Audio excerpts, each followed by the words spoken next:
Is a progressive and neurodegenerative disease, and we need your help to find a cure. The mission of the ALS Association, Louisiana, Mississippi chapter, is to discover treatments and a cure for ALS, and to serve, advocate for, and empower people affected by ALS to live their lives to the fullest. Whether you are newly diagnosed, a military veteran, a caregiver, or someone looking to learn more about how to navigate living with ALS, they can help. Visit als.org to learn more. That's als.org.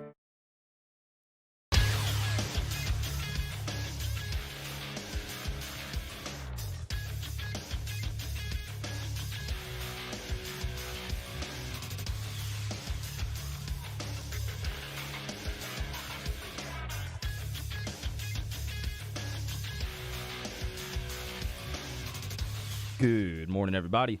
It is 7 a.m. on Wednesday, May 3rd. Today in Baton Rouge, expect sunny skies with a high of 86. Coming up on OTB, we have a new edition of Would You Rather Wednesday at 8:15, and Shea Dixon of On3 Sports joins the show at 9:15. You can follow today's show on Twitter, Instagram, and TikTok at OTB_ESPN, or catch us on YouTube at the 1045 ESPN channel and subscribe for daily content. Hour number one of Off the Bench, live from the Mercedes-Benz of Baton Rouge studio, starts now. Let we go! All-Star Toyota presents Off the Bench with Jacob Hester and T-Bob Hebert. Yeah! Off the Bench with Hester and T-Bob. Hey, P, they said I gotta come off the bench. All-Star Toyota presents Off the Bench with Hester and T-Bob. Yo, yo, yo.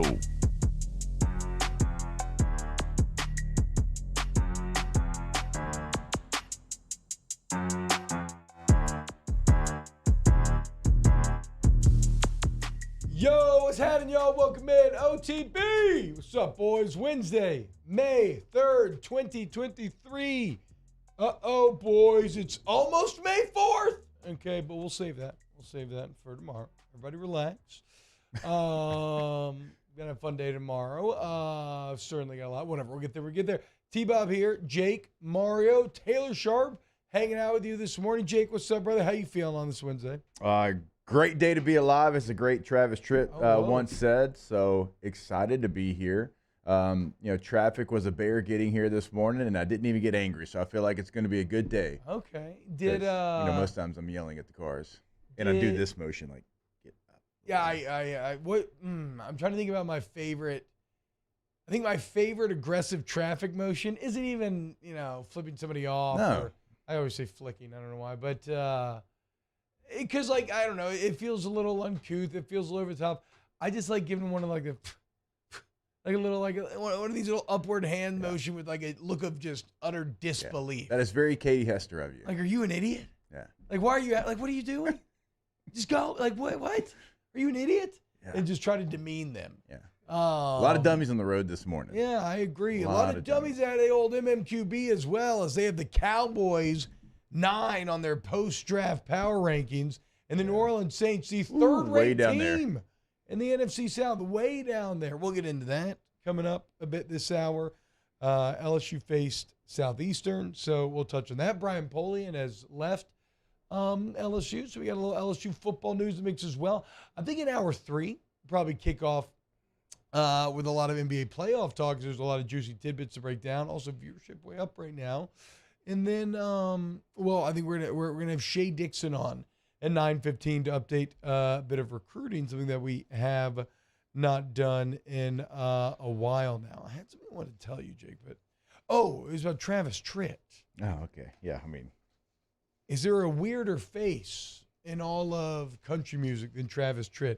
Am I off base here? I always felt like he had a very tiny face, in terms of the features for his head and that. Tiny little goatee and the long hair. It's just a very funny combination. Yeah, I guess when you have the mullet too, the mullet goes out so far that your face is going to be a little bit more narrow looking. Maybe that's it. He's got a bit of like a Wreck-It Ralph face. Not like Wreck-It Ralph the character, but little chewy characters in the game that Wreck-It Ralph is in. Yeah. Very Travis Tritt. There's always some rice cooking in the microwave. It's a great song. I mean, if you ever need to set your jaw for the day, get in a good mood, be appreciative of the things you have, Travis Tritt is here for us.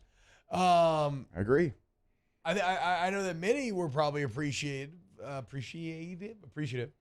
of having the LSU baseball broadcast on the radio last night, as there was no stream. Technical difficulties meant and there was no ability to watch LSU Southeastern. Taylor, get your people together. I don't know what's going on over there. All I wanted to watch was lions and tigers, a couple of big cats doing battle, and, well, we could not. So thank you to Leah Van. Everybody else provided some excellent coverage for us to catch up on. Some interesting things to note here, Jake. We're not going to spend too long on it, but back to a 10-run rule, which is 17 games. Yeah. But Gavin Guidry getting the start and doing pretty well. 2 1/3 pitched, 4 Ks, 1 walk. He was on a 45 pitch limit. He only threw 31, so a very efficient 7 batters that he faced. But I read something in Leah's article, Jake. Were you aware of this? That he didn't start seriously pitching until January? I knew he was a two-way player. Right. But, like, he was not supposed to be your second arm out of the bullpen in SEC play. He wasn't even supposed to be your third or fourth. He didn't start pitching seriously until January. And hearing him talk after the game, they said, yeah, like, the coaches thought I had a good slider, and, like, I just start to practice up for, like, emergency situations. And now think about it. Who do you go to right after Griffin Herring? Like, sure, some of the lefties get matchups and everything, but, like, Gavin Guidry is your other guy.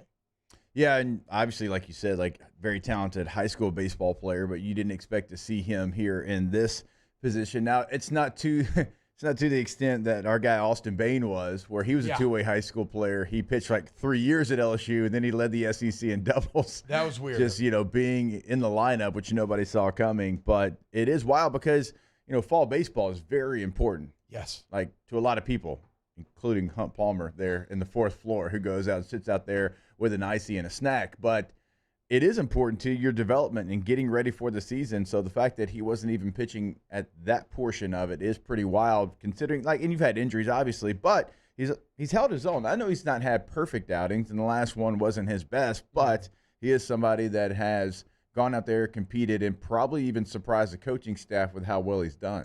Well, he's definitely not scared of the moment, which is somebody said for being 18 years old and being not just thrust into a way bigger setting than you've ever been in before, but at a position that is not necessarily your strongest position. Remember, he's supposed to be one of the best shortstops in the entire country. And you know what else kind of crazy thing about Jake is what a step back. And this is, it's a midweek game against smaller school, no SEC implications, but what a step back and pressure this must have felt like. Like, certainly there's some excitement in getting the start, having your name on the lineup card. He said as much, but but he just kind of cruised through it. And it probably felt great compared to taking over like a 2-run lead in the 9th inning, desperately needing 3 outs with a sweep or the series on the line. Look, he is, a young man who's coming from Barb High School. So, like, the pressure situations, you're like, well, what do you mean? Anybody in the state of Louisiana, well, maybe not Mario. He went to Sulphur for the first time, hasn't been to Lake Chuckaton either. If you've ever been to a Barb High School baseball game, for a high school atmosphere, it's going to be at its peak. I've heard that. Yeah, I've played left field from an opposing team standpoint when the trucks have been backed up back there, and they're talking the whole game. It gets pretty creative out there. So, you have at least that experience, but nothing is going to get you ready for the situations that he's been coming into. So I'm sure this was. And there was, I think, almost 3,500 people there. Great. Looked like a great last crowd. night. So it wasn't like it was nothing. But to your point, he started with a fresh slate. Right? There's not guys on base, right? You don't have a scorer already. So I'm sure that was a very different situation. Probably something he welcomed going out there on the mound. Yeah, and you got 3 runs with the second inning, going to the third, so for your second and third. So, it was a great job by Gavin Guidry. And then, look, you had a combination of you only had just 3 2/3 more innings, but Blake Money, Micah Bugnam, Nate Agenhausen, Will Helmer, Sam Dunn, all coming in, smooth performances. So, nice job by the pen. We'll continue to watch very closely where all this develops. It was great to see Gavin Dugas have a good night. I knew he struggled this weekend. I did not realize after adding up all the numbers that he struggled to the tune of 1 of 10 against Alabama, which obviously leadoff guy always hurts a lecture, but we trust Gavin Dugas and well last night. 2-run shot to start things off, ends up 3 or 4 of the night. Bada bing, bada. Great. How about Tommy White, though? Another 2-run home run, but really the reason why I bring this up, Jake, Tommy White back in the national lead for Ribbies. Nobody's knocked in more runs this year. 71 runs, but the crazy thing is, Jake, he hasn't even played in 40 games. So Tommy White's in first at 71. Jake Galoff from Virginia is second with 70. He's played in 46 games to White's 39. You got Nick LaRusso from Maryland, 69 Ribbies. He's played in 43 games, and the list goes on and on. Basically, everybody playing in 45 to 46 games. Tommy White getting it done to the clip of nearly 2 Ribbies a game. Unreal. I mean, he's meant so much to your team. And look, it is obvious. I know he's Tommy Tanks. He's coming over from NC State and all the home runs he hit, and he was a big transfer guy. But you still don't know how that's going to work out.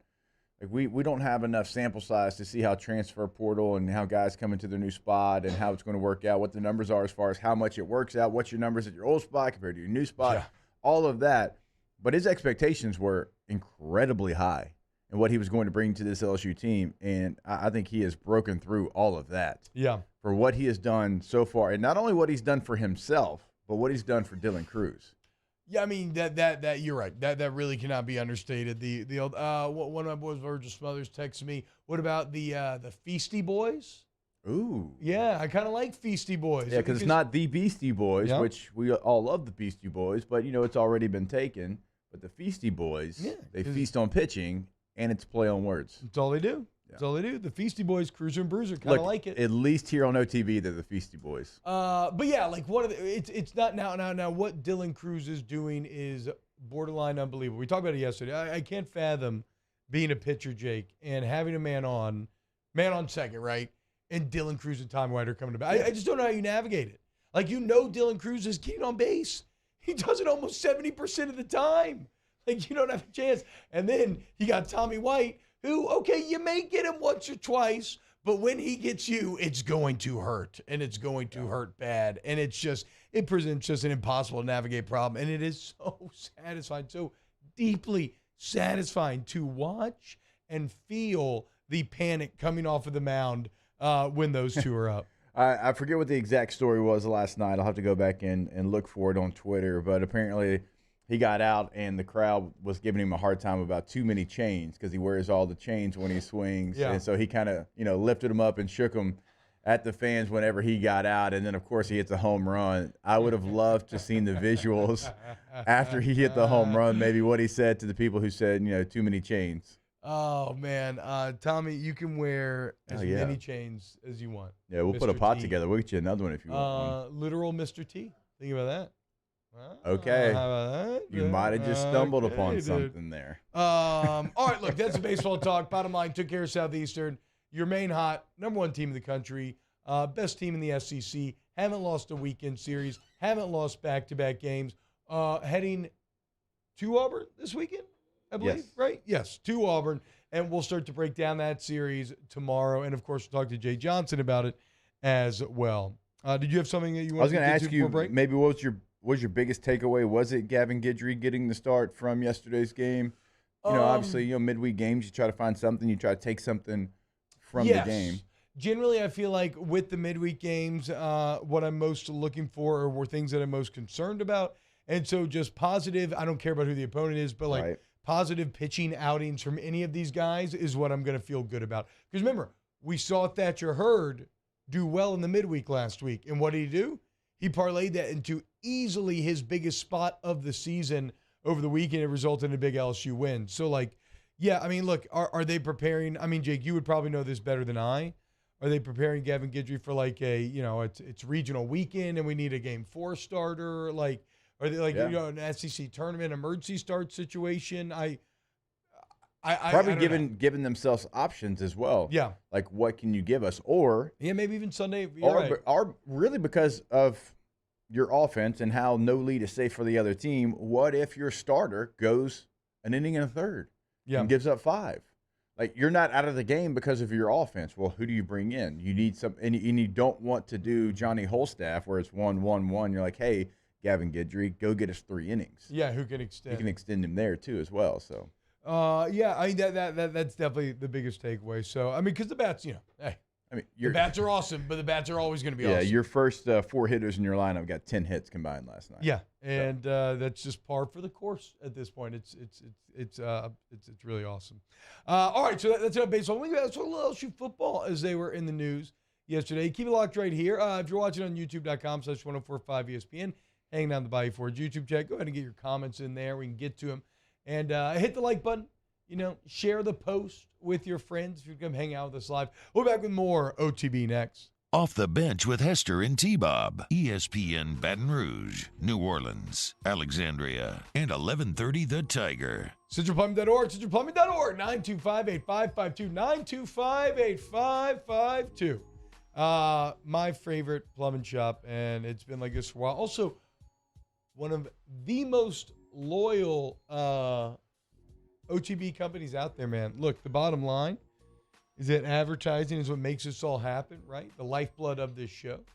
Times are tough for a lot of places out there right now. Not the case of Central Plumbing, because they treat their customers correctly, do great work, their employees correctly until they continue to grow and thrive. But I guess the point is, what I'm saying is, I appreciate Central Plumbing continuing to be great patrons of the show. And if you enjoy the show, I hope you help out the homies who help us. CentralPlumbing.org, 925-8552. You're right, T. I mean, they have been here for a long time. They have been a part of the team. They've been a loyal part of the team. They're going to be loyal to you as well when they come to your home, when they come to your business. Give them a call today, 225-925-8552. Always online at centralplumbing.org. Our listeners fire off their opinions on the jimsfirearms.net hotline at 499-1045. Keep listening for your next chance to shoot us your thoughts with the jimsfirearms.net hotline on 1045 ESPN Baton Rouge. There it is, the extra mile, on the border of expected and extraordinary for those willing to go further, like vans customized for work or play, with safety and tech to keep you connected. Supported by a 5-star sales, service, and finance team. And backed by the 1-star you know. So go the extra mile. It's never crowded because so few have what it takes to go there. Mercedes-Benz Vans. Gulf Coast Office Products is a nationally recognized Savin office equipment dealer based right here in Louisiana. Over 100 employees strong, Gulf Coast has the boots on the ground to support all vertical markets, from education, engineering, legal, and finance. With the latest in office technology, from desktop to production segment units, Gulf Coast and Savin have the perfect fit for you. Call 225-756-2644. That's 756-2644 for Gulf Coast Office Products. I've been doing business with Luba for 25 years. They're dependable, trustworthy. It's just the attention to detail with our clients. Our folks have years and years of experience. They're highly trained professionals, but many companies have that asset. What I'd like to think makes Luba a bit different is that we use those talents in a way that truly is dedicated to serving the needs of the folks who depend on us.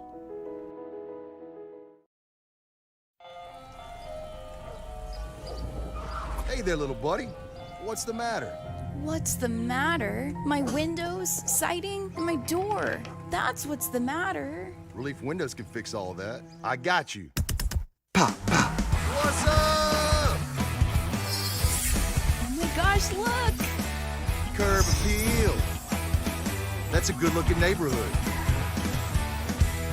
ReliefWindows.com. Hey, what's up, y'all? It's that time again. It's heating up. Your boat's getting ready to come out and spend all summer on the water. It's time to take your boat to the next level with front-to-back boat service, where if you want an incredible custom speaker install, it's going to blow people away in the water, that's there for you. You want an HD sonar where you can see the fish under the water before you cast, beat all your friends, that's there for you at front-to-back boat service. So don't put it off. We got the parts in right now. Get them now before they go back on back order. Front-to-back boat service. Hello, Samantha, dear, I hope you're feeling fine. And it won't be long until I'm with you all the time. But until then, I spend my money up right down on my last dime. Come on, in Baton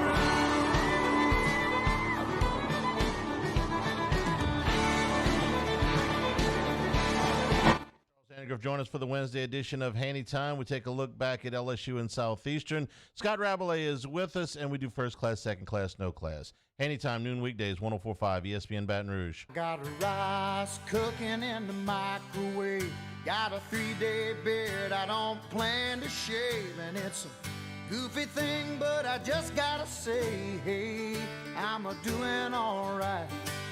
Yeah, I think I'll make me some homemade soup. I'm feeling pretty good, and that's the truth.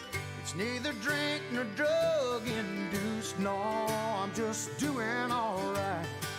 And it's a great day to be alive. I know the sun's still shining when I close my eyes. There's some hard times in the neighborhood, but why can't every day be just this good? All-Star Toyota presents Off the Bench with Hester and T-Bob. ESPN Baton Rouge, New Orleans, Alexandria, and 1130 The Tiger.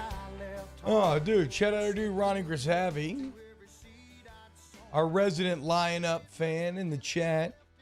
It looks like Ronnie's son's on the Lions at the play last night. Oh, nice. Came with a pinch hit out of the lineup. Very cool. Shout out Ronnie. Second Ronnie said, got that same vibe from talking to my boy after the game. He said their plate approaches are sick. They're talking about LSU here. Yeah. Congrats to go winning all Tigers. Hashtag lineup dad. Hell yeah, Ronnie. So Bayou Ford YouTube chat. Yeah, the plate approaches from LSU baseball are something. I mean, it's pure Jay Johnson, right?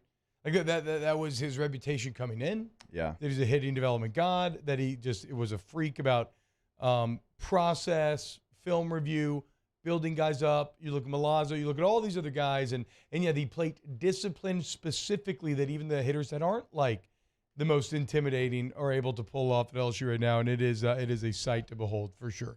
Ain't nothing easy, especially not this year with the baseballs and the tighter zones if you're pitching against this lineup. Anything else in baseball before we close the book for today? Go Tigers. Yeah. Solid. Close Solid the midweek. book. Great midweek win. One man who will no longer be saying go Tigers is Brian Polian. Happy trails. A few months after he moved to that off-field, of course, if you listen to it, you probably know who Brian Polian is, but remember, he was kind of viewed as Brian Kelly's hand of the king. Yeah. And he was in many ways. He was the first hire made. They have been together for, I think, like decades. Essentially, multiple different spots throughout their careers.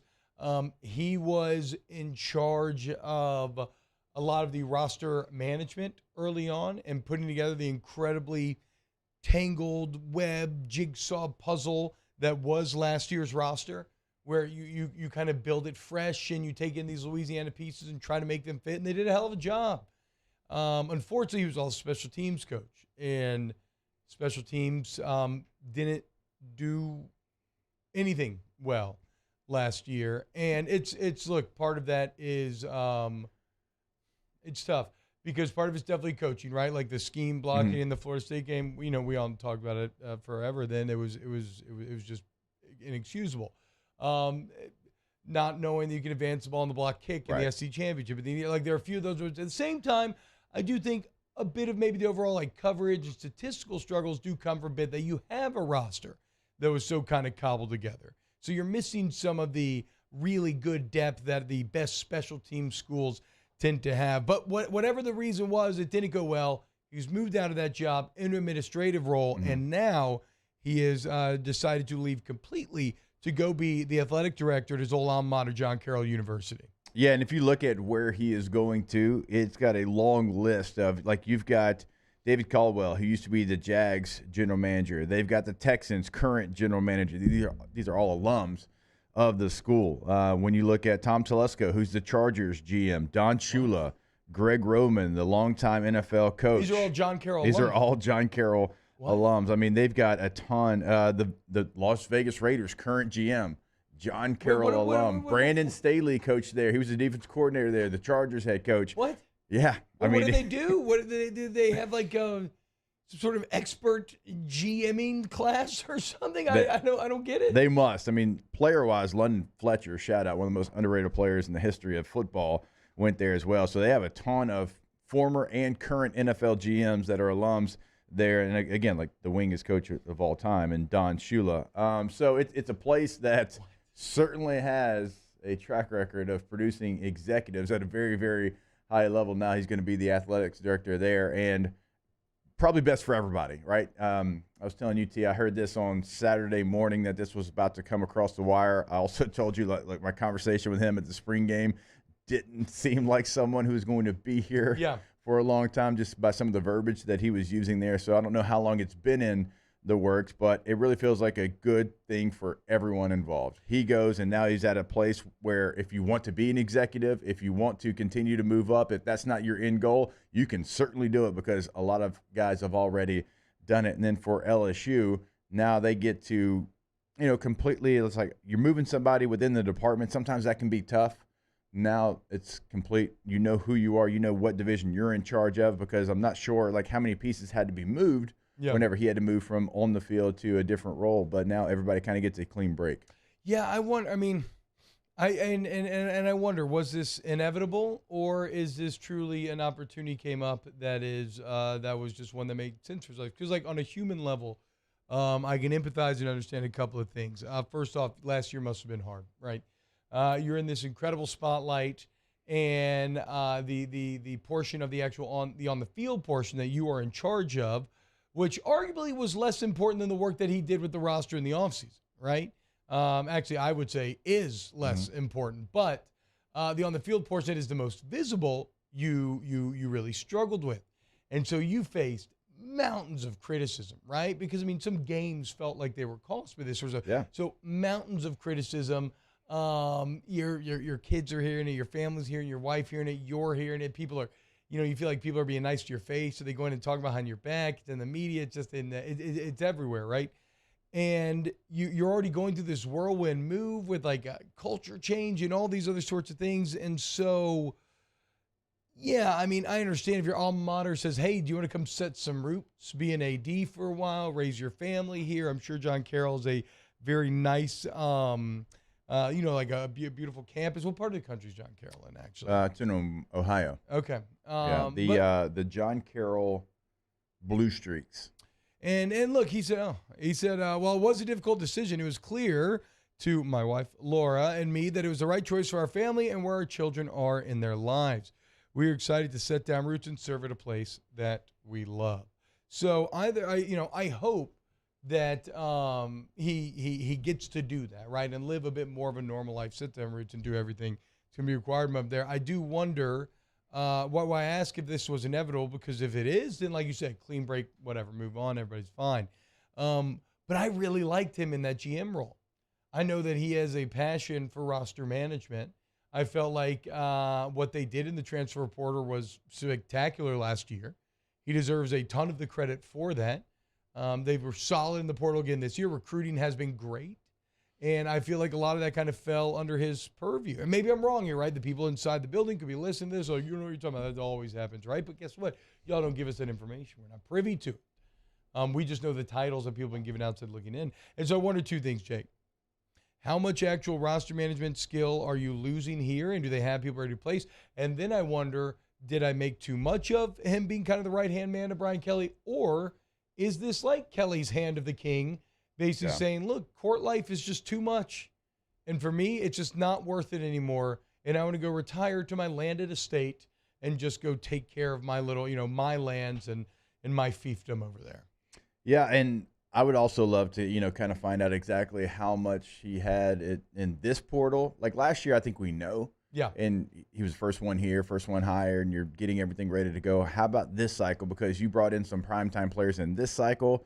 You've done really well in the high school recruiting. And so I wonder, like, what's that been like? Because you were still an on-the-field coach when it kind of started, and then you go into the GM role. Like, who's really been behind the scenes? And say, hey, we'll do some investigative reporting. We'll figure out exactly what was going on there. And also, do you replace the role that you created? Yeah. Because you created that role for him. Okay, well, how important is that role? Are you going to bring somebody else in? Because if you bring somebody else in that role, it feels like, okay, well, there's value in that role, and they want somebody in that position. I mean, I think you absolutely have to have a general manager nowadays, or a college position akin to what an NFL general manager is. There's just too much There's too many things on the head coach's plate. There's too many things for one person to have enough time in the day to manage. Like there needs to be someone who is committed full time to exactly what Brian Polian was, which was roster management, building the roster through recruiting, portal, looking at who's going to enter the portal, looking at who may enter the portal, creating your little spy network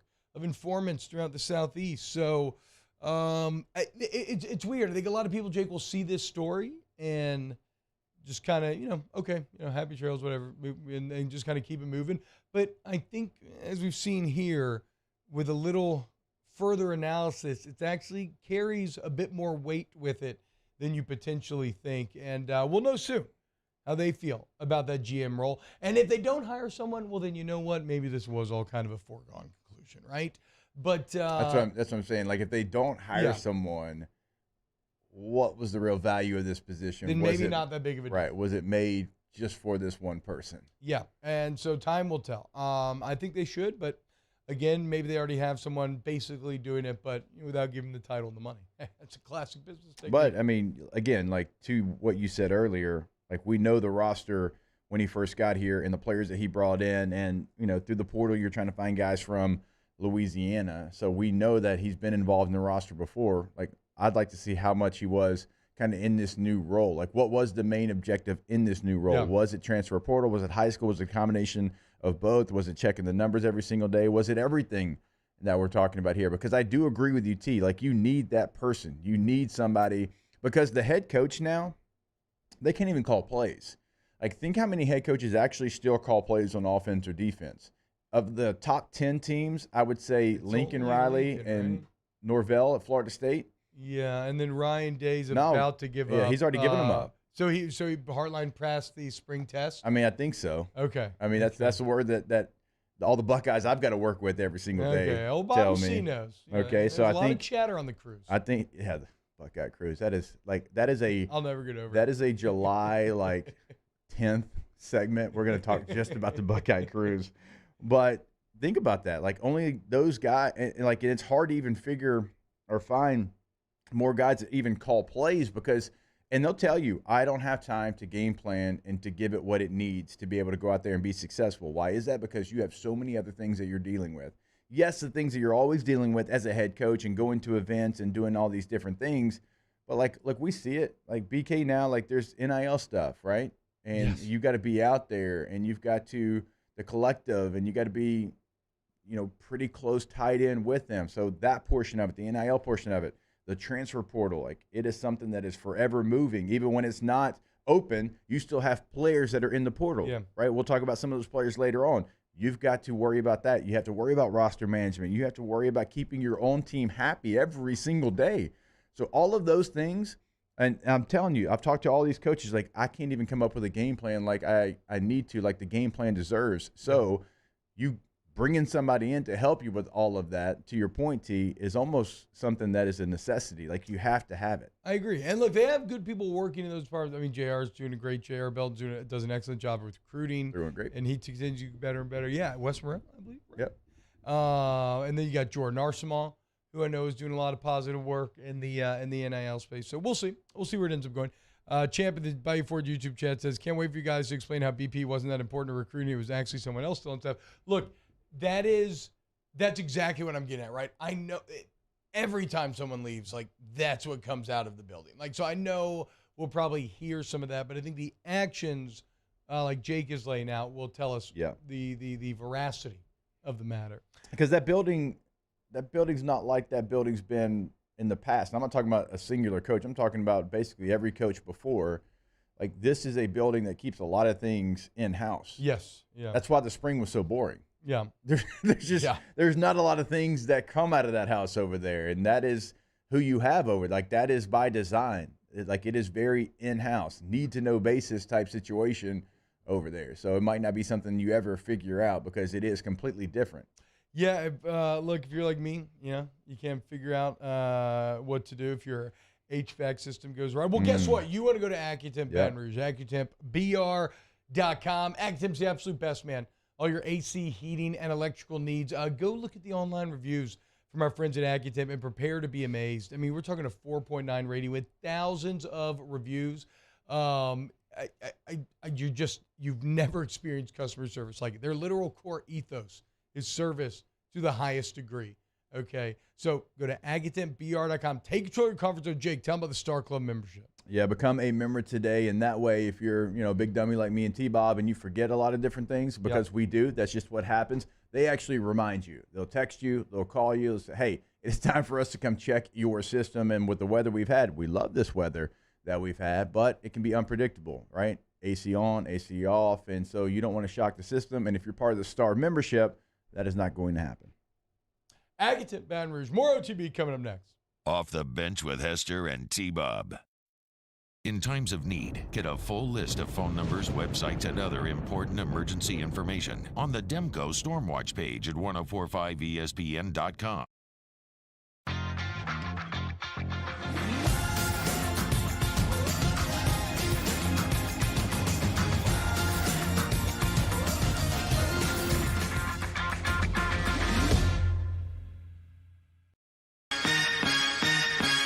Turn my music high, high, high, high, yeah.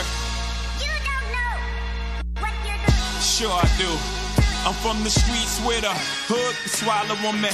Bullets will follow on me. There's so much that you could run the slalom. And cops comb this top to bottom. They say that we are prone to violence, but it's home sweet home. With personalities clashing, chrome meets chrome. Prices up and down like this Wall Street. There it is, the extra mile, on the border of expected and extraordinary, for those willing to go further, like vans customized for work or play, with safety and tech to keep you connected, supported by a 5-star sales, service, and finance team, and backed by the 1-star you know. So go the extra mile. It's never crowded, because so few have what it takes to go there. Mercedes-Benz Vans. Gulf Coast Office Products is a nationally recognized Savin office equipment dealer based right here in Louisiana. Over 100 employees strong, Gulf Coast has the boots on the ground to support all vertical markets, from education, engineering, legal, and finance. With the latest in office technology, from desktop to production segment units, Gulf Coast and Savin have the perfect fit for you. Call 225-756-2644. That's 756-2644 for Gulf Coast Office Products. I've been doing business with Luba for 25 years. They're dependable, trustworthy. It's just the attention to detail with our clients. Our folks have years and years of experience. They're highly trained professionals. But many companies have that asset. What I'd like to think makes Luba a bit different is that we use those talents in a way that truly is dedicated to serving the needs of the folks who depend on us.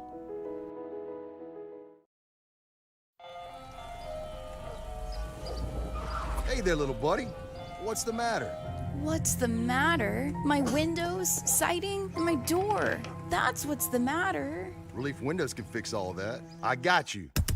Pop, pop. What's up? Oh my gosh, look! Curb appeal. That's a good-looking neighborhood. ReliefWindows.com.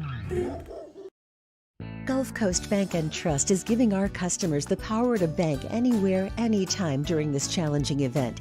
And we're right there with you. Our mobile banking app is a smart way to manage your money and time. Gulf Coast Bank and Trust, the bank that cares about you.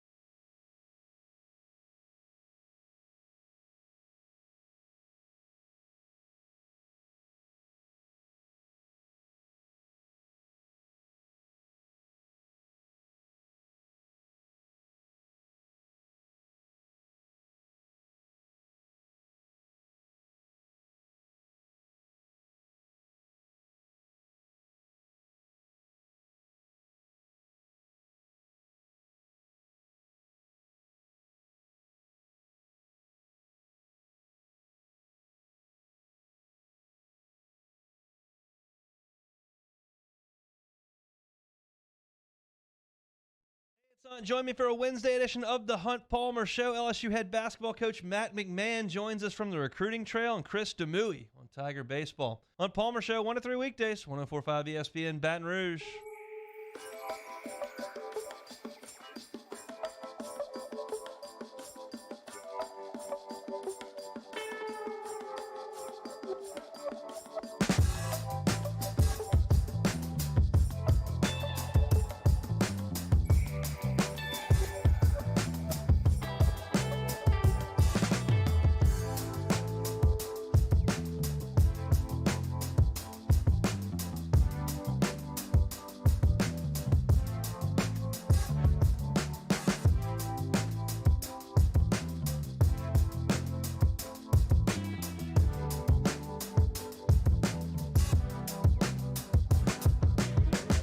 All-Star Toyota presents Off the Bench with Hester and T-Bob. ESPN Baton Rouge, New Orleans, Alexandria, and 1130 The Tiger.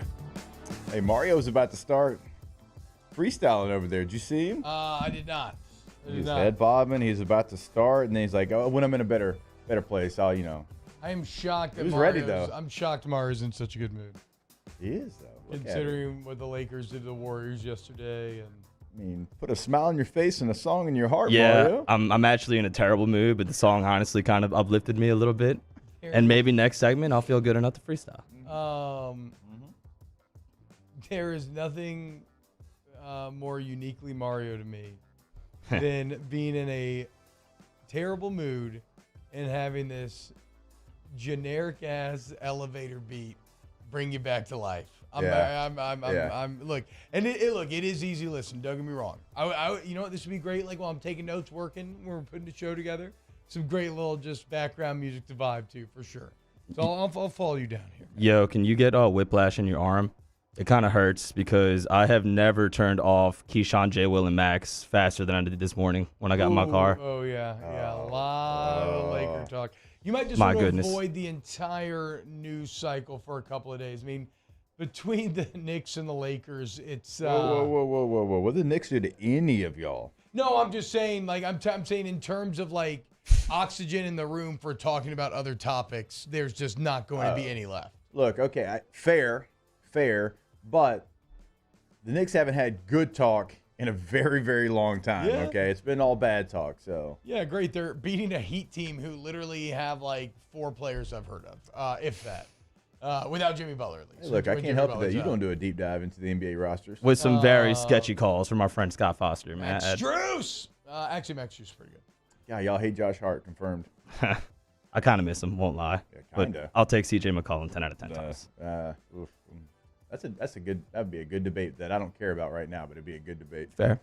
It's a rough time on Mario's side of the equation to have this debate right now, right? McCollum stock down, Hart stock's literally never been higher. Yeah. Hart stock, Ben Hart. I know that's what it sounded like. I was just thinking that. So Connor Orr from Sports Illustrated came out with his post-draft NFL power rankings. And, of course, his Eagles 1, Chiefs 2, because why wouldn't you? Bengals 3, Bills 4, Niners 5. All makes sense thus far. He has the New York Jets at 6. I don't know about that, boys. How do we feel about that? That feels a little trumped up.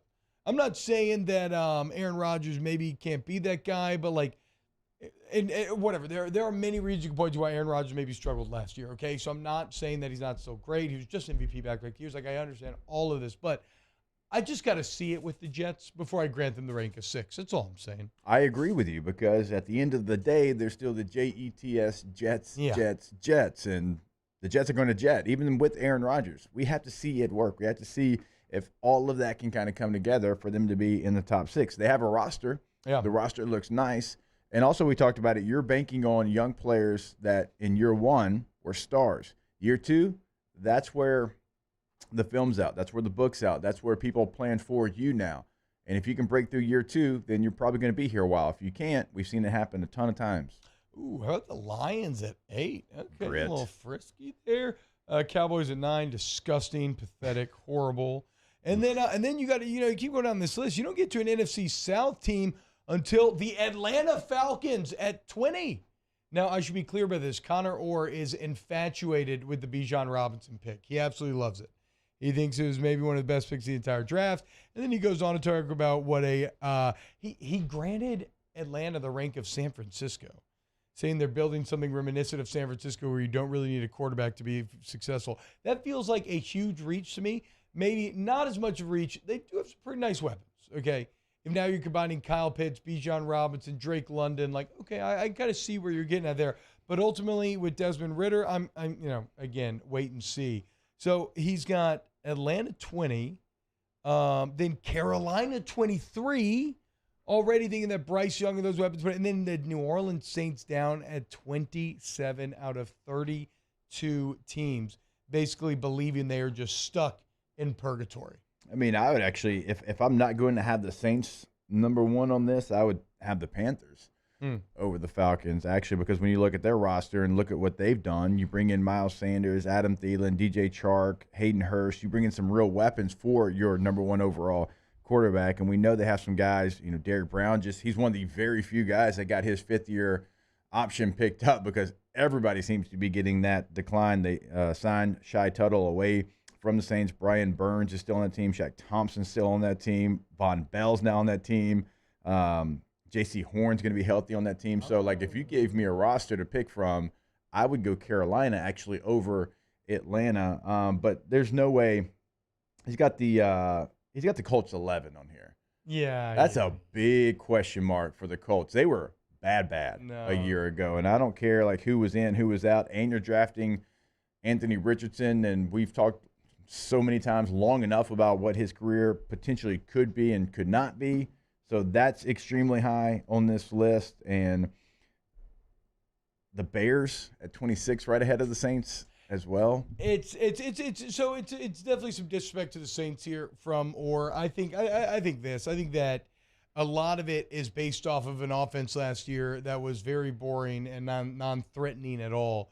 And we talked all about the philosophy of last season and how bad it was, how kind of just, again, non-threatening, boring, old school that it was. But there is no excuse, right? There is no excuse not to change that this year, right? If the old excuse was you had Jameis Winston and Andy Dalton and maybe they couldn't handle certain things that you wanted to do, well, now you went and paid, $30+ million for a quarterback. You went and got Derek Carr, a guy who looks like a top 5 quarterback in the NFC right now. There is no excuse not to push, not to take chances, not to engage in risk. You did not pay Derek Carr all this money to have him come in and run the same offense that you ran last year with Jameis Winston and Andy Dalton. So, no, Pete Carmichael, now is the time to push yourself creatively, to engage in risk-taking, and to try to make the Saints dangerous again. But Connor's not believing it. We'll see. Chris Did I read that right? Marinez in the chat. To be honest, Carolina's weapons that Hester just named don't scare me. And I can understand that thought process because some of them are old, some of them have been injured. But I do think as far as what you're looking for to get a rookie quarterback confidence, I think those are good weapons for him. I think he can actually trust those weapons. I think they can be successful together because they understand the game, right? They might not be at their peak performance, but what it's going to do is it's going to help out a young quarterback. And so I can get behind what you're saying. Adam Thielen's not going to terrify you, right? He's never been a number one. I understand that, but he's a good veteran player that's had a lot of success in the NFL. When DJ Chark is healthy, what does he do? He takes the top off the defense. Yeah. Miles Sanders had a really good year a year ago. Hayden Hurst had one of his best years, if not his best year, a year ago. He's a veteran player. So I think they tried to surround Bryce Young, knowing they were going to go quarterback with pieces.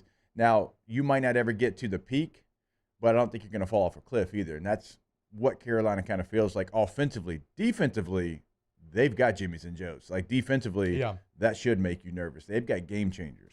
Coming up next, close out. We got some injury news on LSU baseball. Let's close out the hour. Keep it locked here and Off the Bench. Off the Bench with Hester and T-Bob. Jake, think about this, man. I throw you a baseball. Yeah. What's the first thing that happens? Okay, your eyes pick up on the baseball, and you think, oh yeah, I just watch it, and then I look it in my hand and I catch it, right? Well, that is correct. But think about everything that goes into that, right? It's depth perception. It's object tracking. It's the actual focus, right, of your eyes. Can you see the stitches? All these sorts of things. In fact, when you start to get into it, playing sports is 90% vision related.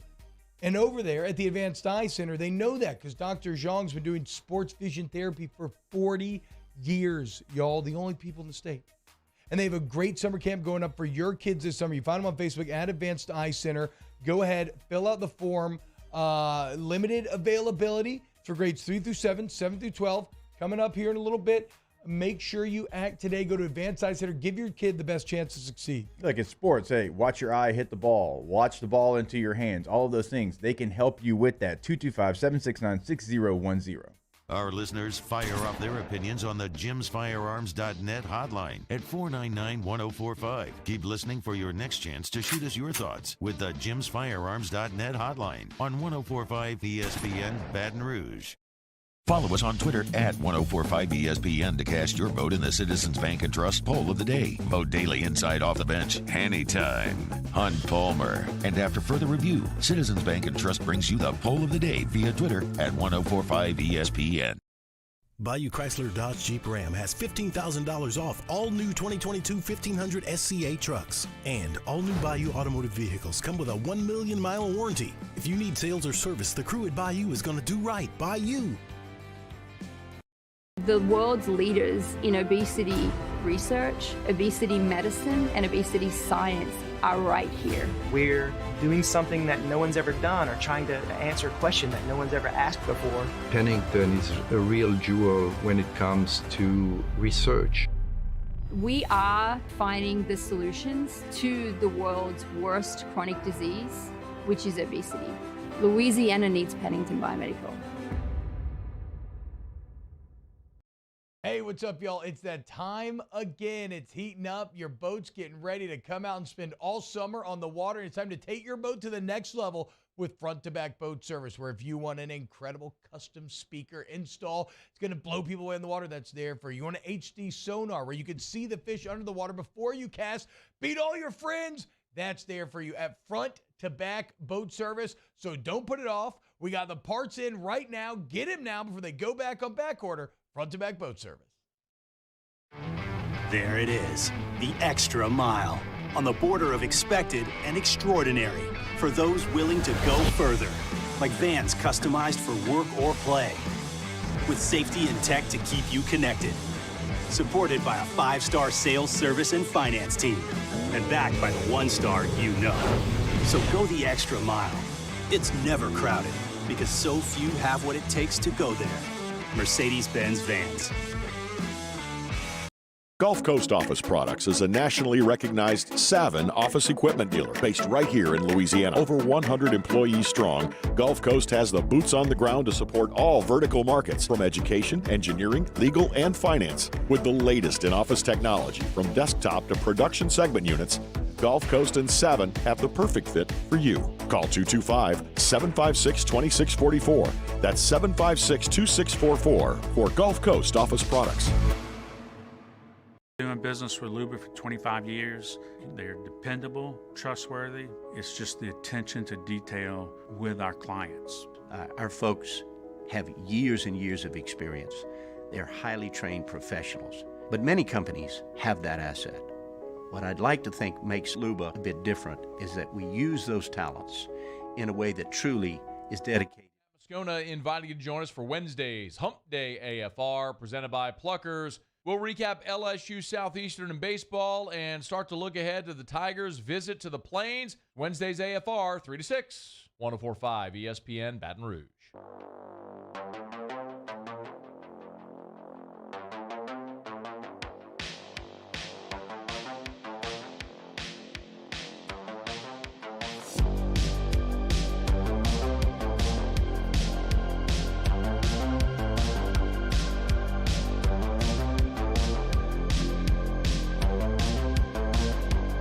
All-Star Toyota presents Off the Bench with Hester and T-Bob. ESPN Baton Rouge, New Orleans, Alexandria, and 1130 The Tiger.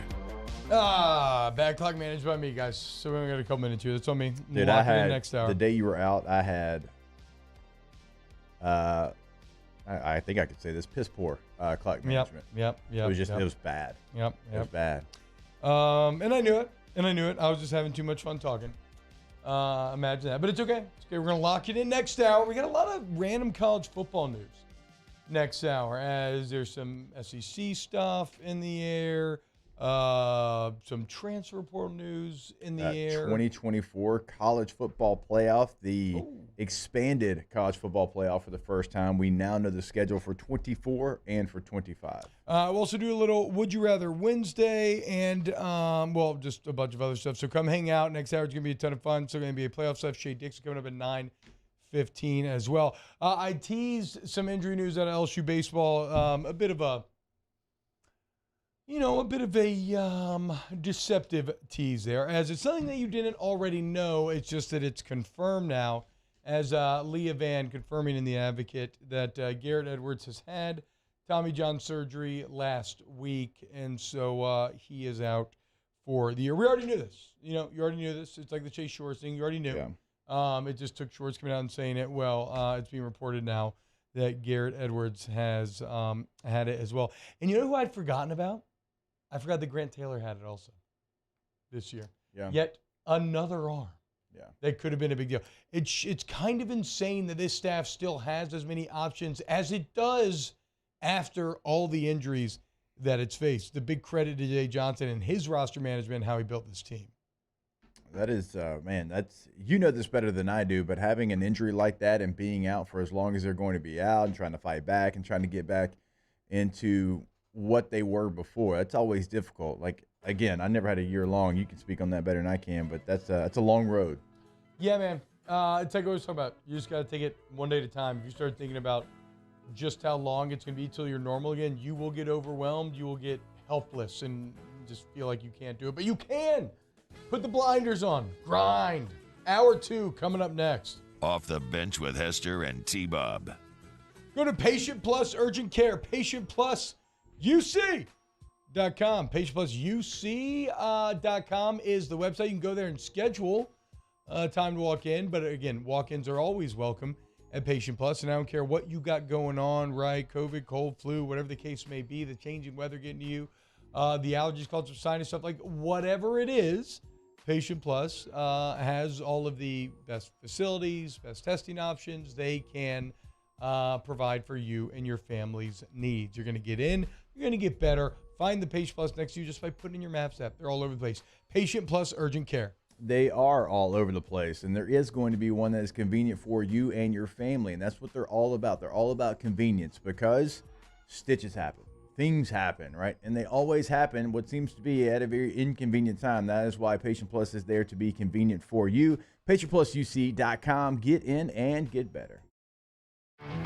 There it is, the extra mile, on the border of expected and extraordinary, for those willing to go further, like vans customized for work or play, with safety and tech to keep you connected, supported by a 5-star sales, service, and finance team, and backed by the 1-star you know. So go the extra mile. It's never crowded, because so few have what it takes to go there. Mercedes-Benz Vans.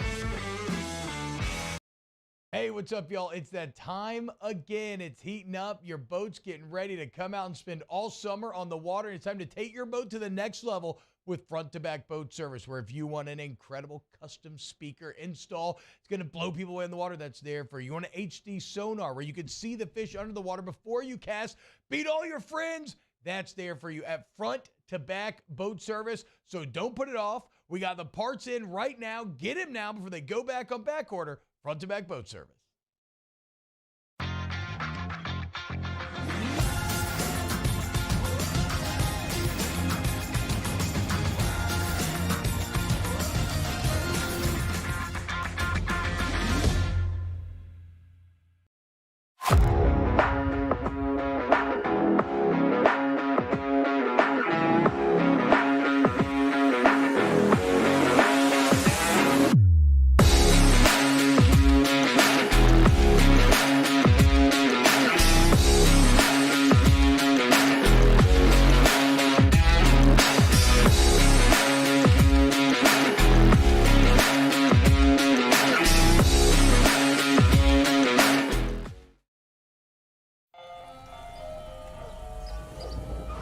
Little buddy, what's the matter? What's the matter? My windows, siding, and my door. That's what's the matter. Relief Windows can fix all of that. I got you. What's up? Oh my gosh, look! Curb appeal. That's a good-looking neighborhood. ReliefWindows.com. Gulf Coast Office Products is a nationally recognized Savin office equipment dealer based right here in Louisiana. Over 100 employees strong, Gulf Coast has the boots on the ground to support all vertical markets, from education, engineering, legal, and finance. With the latest in office technology, from desktop to production segment units, Gulf Coast and Savin have the perfect fit for you. Call 225-756-2644. That's 756-2644 for Gulf Coast Office Products.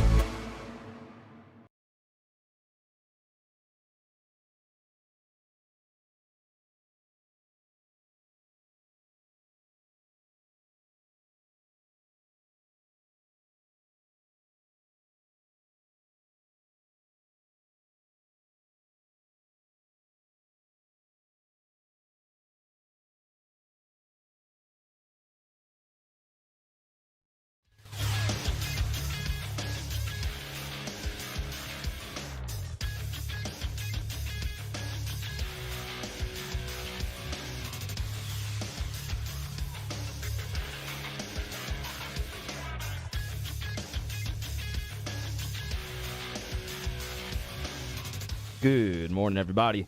It is 8 a.m. on Wednesday, May 3rd. Today in Baton Rouge, expect sunny skies with a high of 86. Coming up on OTB, we have a new edition of Would You Rather Wednesday at 8:15, and Shea Dixon of On3 Sports joins the show at 9:15 to talk LSU football. You can follow today's show on Twitter, Instagram, and TikTok at OTB_ESPN, or catch us on YouTube at the 104.5 ESPN channel, and subscribe for daily content. Hour number 2 of Off the Bench, live from the Mercedes-Benz of Baton Rouge studio, starts now. All-Star Toyota presents Off the Bench with Jacob Hester and T-Bob Hebert. Yeah. Off the Bench with Hester and T-Bob. Hey, P, they said I got to come off the bench. All-Star Toyota presents Off the Bench with Hester and T-Bob. Yo. Yo, what's happening, y'all? Welcome in hour 2 of OTB. We got some Would You Rather Wednesday coming up here at 8:30 in a little bit. Until then, we got a lot of college football to get to, and we'll do playoffs in hour 3 as well. Keep it locked here at youtube.com/1045 ESPN. If you're hanging out with us at the Bayou Ford YouTube chat, thank you. Having a good time there. I've been talking about Bryce Harper's come back from Tommy John in like 7 months. I wonder if that's him not being a pitcher. Yeah, that is exactly why. Also, he's just DHing. So he's not going to be playing in the field as well. And that makes a lot of sense. But yeah, you can get in there, get your questions in there for Would You Rather here in a little bit. We're gonna get to a few news pieces here out of the college football cycle. Normally we'd have Matt Flynn here. Unfortunately, dad stuff came in and he couldn't swing it. But going to the Kentucky Derby too, so I'm sure like he had to go get his little nice outfit. He had to get everything ready to go. No, you know what it is. He's having to put in the time to get to go to the Derby this weekend. But then again, I don't know if it's an all guys trip. Maybe it's not. It is. It is an all guys trip.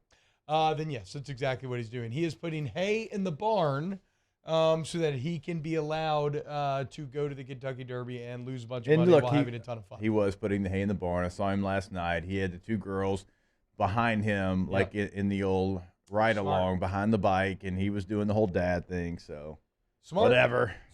You need to, you want to go do what you want to, hook the wife up with like a girls trip, girls night, whatever it is, and then you get to go to the Derby.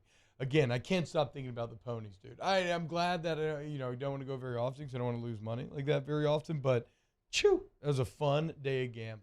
And actually, I guess I will be watching the Derby and betting on it this Saturday. How can? You know what? I can just ask Otter. I was gonna say, what's the best way to bet ponies from afar? But like, just back Otter. Yeah, that question. Well, not yes. I will roll with Otter bets wise, but I mean like in terms of like app and everything else.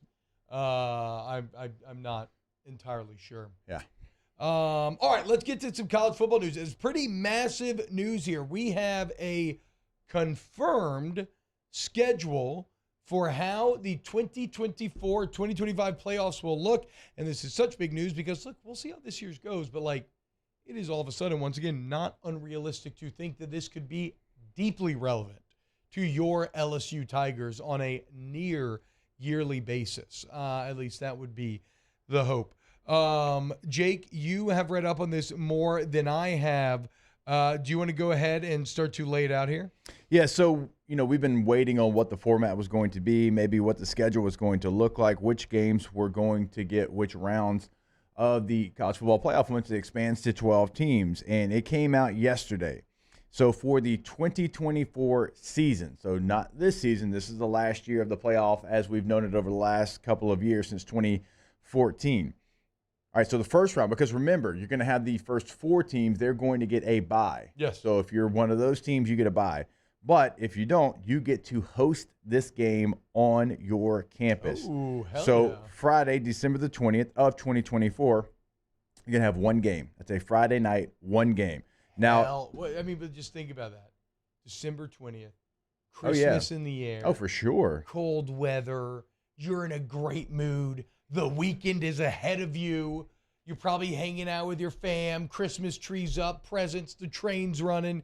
You got whiskey in hand, and you get a playoff game. And it could be a Tiger Stadium Death Valley playoff game against, like, Penn State. Yeah. I got goosebumps coursing through my body I see right it. now. Tell me that like a doesn't sound matchup that awesome. you don't ever get to see. Now, Yes. it's like you want to be in that first 4, but if you're not, you get to host a college football playoff game in your state. Can you imagine the tailgating for that one? Okay, so that's on Friday, one game. Now, you're competing against the NFL here on Saturday. Remember, late in the season, they switched to Saturday games as well. So on the 21st of December, you're going to have 3 games, early afternoon, late afternoon, and evening. But also, all of those games on campus. Yep. Like, that's the key. I like off campus better, but on campus makes, no, I'm kidding. It's the name of the show, the whole deal. This is awesome. I love it. I love the fact that you're going to have these games on these campuses. Can you imagine now, like, getting in and out of some of these places could be difficult. Maybe if Penn State makes it, you got to get to State College around the holidays. That is not an easy place to get to. But look, they earn that right. Whoever has these games has earned that right. So if you're a team from the South and you've got to go to Penn State and it's cold as hell, sorry, you should have won more games. Yeah. If you're a team from the North and you got to go to the state of Florida where sometimes it can be 90 degrees with a lot of humidity in December. It's too hot, too bad. Win more games. Hell yeah. No, I mean, bro, this is so sick, dude. So you're telling me I get Friday night football, which we drinking and have fun. Maybe I start like a pork butt Friday night, okay? Yeah. A little holiday booty. I mean, think how much like you're looking forward to the Dollar General Bowl on December the 20th, just because it's the holidays. You got a drink in hand, families coming in. Yes. And now I get to wake up and I get to watch playoff games at 11, 2:30, and then 6:30. Are you kidding me?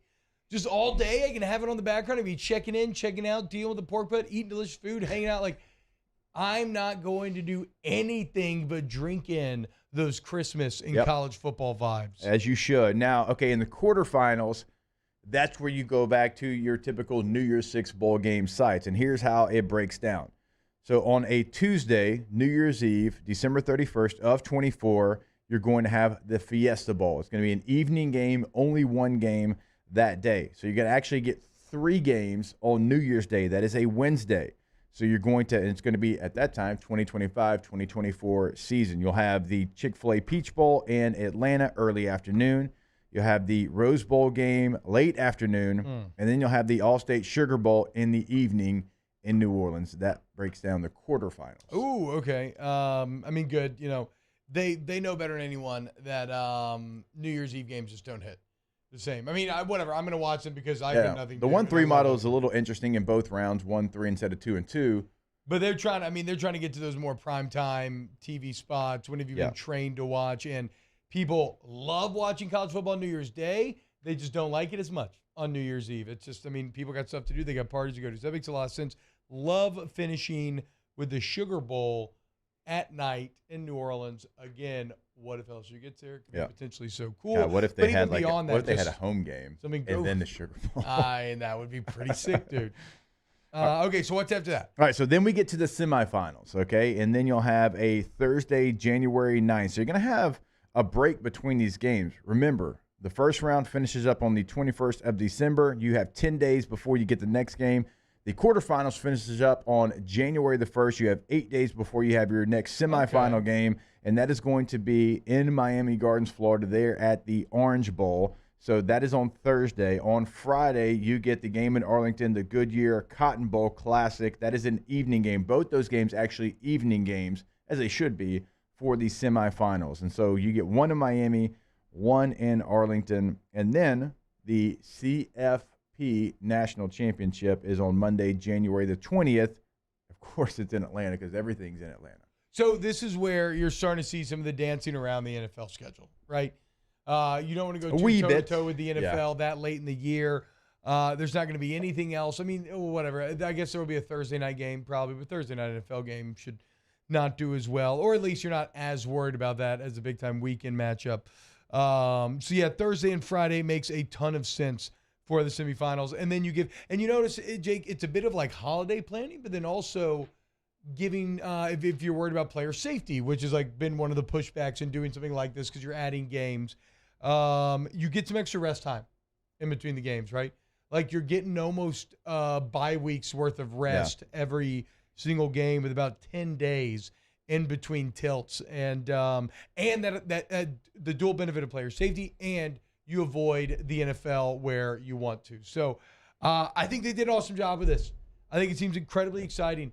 I think the holiday vibes again for those, like as much as the semis to the championship where it matters, that first round on campus, I think is going to be the real winner here. That's going to be the truly special moments. And to be fair, that's where the most exciting playoff games should take place, right? Yeah. Like there will be other better ones and upsets, but a lot of, the 1 and 2 seed, from what we've seen in the playoffs a lot of times, the 1 seed can kind of tend to dominate things except for maybe once in their playoff run. So, yeah, that's where you're going to get a lot of these wild matchups that they're going to produce some of that college football magic. So we've seen over the last couple of years, certain fan bases, like they're going to save money depending on where the playoff game was. And, hey, we're going to go to the conference championship, or we're going to go to the first round. Maybe we go to the national championship, or like whatever that might be in the CFP. Like we have seen teams travel maybe and decide which games to go to. So yesterday, one of the big questions that we were asking on off campus was, and I'll tell you exactly how I actually put it out there. Off-campus poll question of the day. The 2024 college football playoff schedule locations have officially been released. Which round are you most likely to attend? Because we're talking a lot of money. We're not talking like small chump change here. Like if you go to these games, you're spending a lot of money. So you're probably not going to 2 or 3 unless your pockets are deep with 3 E's in the middle, okay? So you got to choose which one you're going to. So we put it out there. The choices were first round, home sites, quarterfinals, semifinals, national championship. And this is with 367 votes. We put it up there for an hour, and people voted first round, home games, 85%. 85% said they're more likely to just stay there, go see their home team. It's easy. You're in and out. And also, people called in and said, you know what, if Ohio State was playing at USC or like whatever it might be, like I'd be more willing to go to that game on their campus or their home stadium than go anywhere else because I want to see that. So 85%. Quarterfinals and semifinals, only 3% apiece. And then national championship, 9%. So fans want to see these home games. And look, I would love to do it in the quarterfinals as well. You're not going to get it because of the bowl tie-ins, because they owe so much, they feel like they owed a lot to these games. Obviously, these games have paid a lot of money to be in these positions as well. And then the travel, because the uncertainty, I guess that would also get a little hairy. Although we have it in the NFL, obviously, that would change your travel because you have a 10-day turnaround. You don't really know where your next game is going to be. But if they could get it done, I would love the first round and the quarterfinals to be on campus. Semifinals, that's the rotation. CFP championship game, that's the rotation. And then you get multiple rounds of home games. Yeah, that would be that's going to be fantastic. Again, I'm not going to travel anywhere. I'm going to watch, but if I was going to, yeah, I'd rather go see like USC's campus than, I don't know, the Mercedes-Benz Stadium in Atlanta or whatever. Although I guess, look, let's not sell that stadium short. It is pretty incredible to see at least once. So, Trent Rich says Thursday Night Football for the NFL isn't during the playoffs, so they won't have one in January. I thought in January that the NFL might be just at the end of the regular season nowadays. Are they not? Or are we already going Yeah, up but against that playoff last time? week you don't have a Thursday game. Okay. I think is the so point. you will be unrivaled then on Yeah. Thursday and Friday football-wise. It's great. It's great. This schedule is very cool. It makes a ton of sense. All right, more college football when we get back. Then Would You Rather Wednesday. Keep it locked here on Off the Bench. Off the Bench with Hester and T-Bob. ESPN Baton Rouge, New Orleans, Alexandria, and 1130 The Tiger. I am here on behalf of a place that I truly believe in, and that is ITI Technical College. This is a trade school, y'all, that will give you a career that has been making people's lives better for 50 years. And again, no, it's not some national company coming in to cheat or whatever. No. This is a local, family-owned trade school where in just 2 years, you can get your AOS degree. You can change your life better. If you feel stuck, you feel lost, you're looking for some direction, you want something to work towards, ITI is right there for you. And you heard me right. 50 years they've been doing it now. Some in their 50th anniversary. If you're a graduate, you're an alumni, check out on social media. They got great events planned throughout the year. Go to ITI Technical College today and change your life for the better. Take control. Call admissions today as well. They are here to help. They want to help. They want to get you to that finish line. We always talk about that number, 225-267-8003, iticollege.edu. In times of need, get a full list of phone numbers, websites, and other important emergency information on the Demco Stormwatch page at 1045ESPN.com.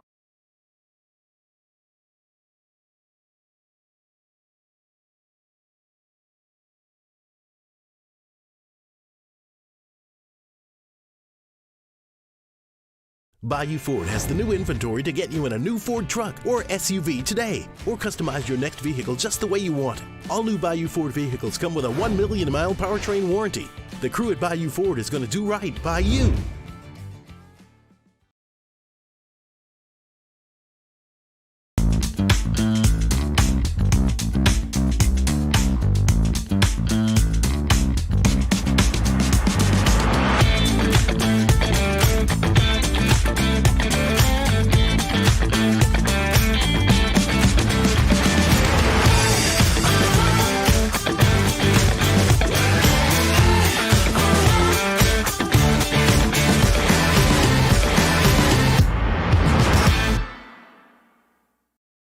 Hello, Samantha, dear, I hope you're feeling fine.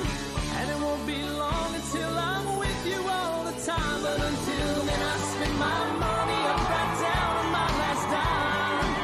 Come on, live Baton Rouge.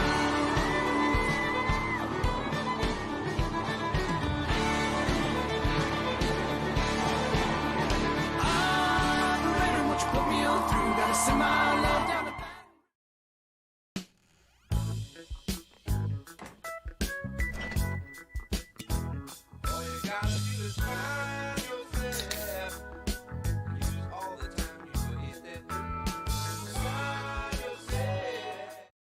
Bayou Chrysler Dodge Jeep Ram has $15,000 off all new 2022 1500 SCA trucks. And all new Bayou automotive vehicles come with a 1 million mile warranty. If you need sales or service, the crew at Bayou is going to do right by you.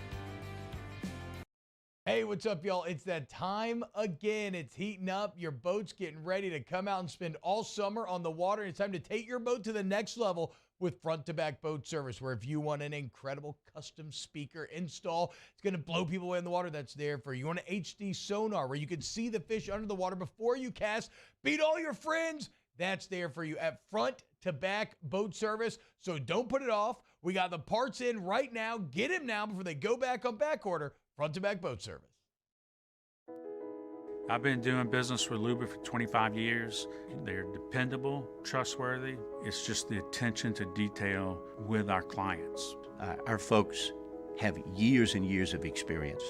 They're highly trained professionals. But many companies have that asset. What I'd like to think makes Luba a bit different is that we use those talents in a way that truly is dedicated.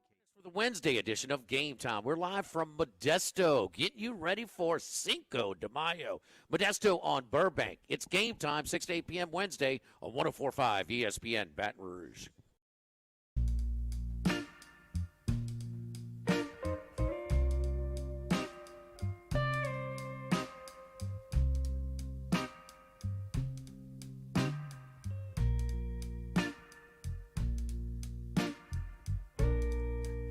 falling in love, honey, you know it's true. Well, since that day I first laid my eyes on you. Love is a crazy game, baby. It's how I feel. To make you walk so high, but it takes so long to heal. All-Star Toyota presents Off the Bench with Esther and T-Bob. ESPN Baton Rouge, New Orleans, Alexandria, and 1130 The Tiger. Howdy, y'all. Welcome back, OTB.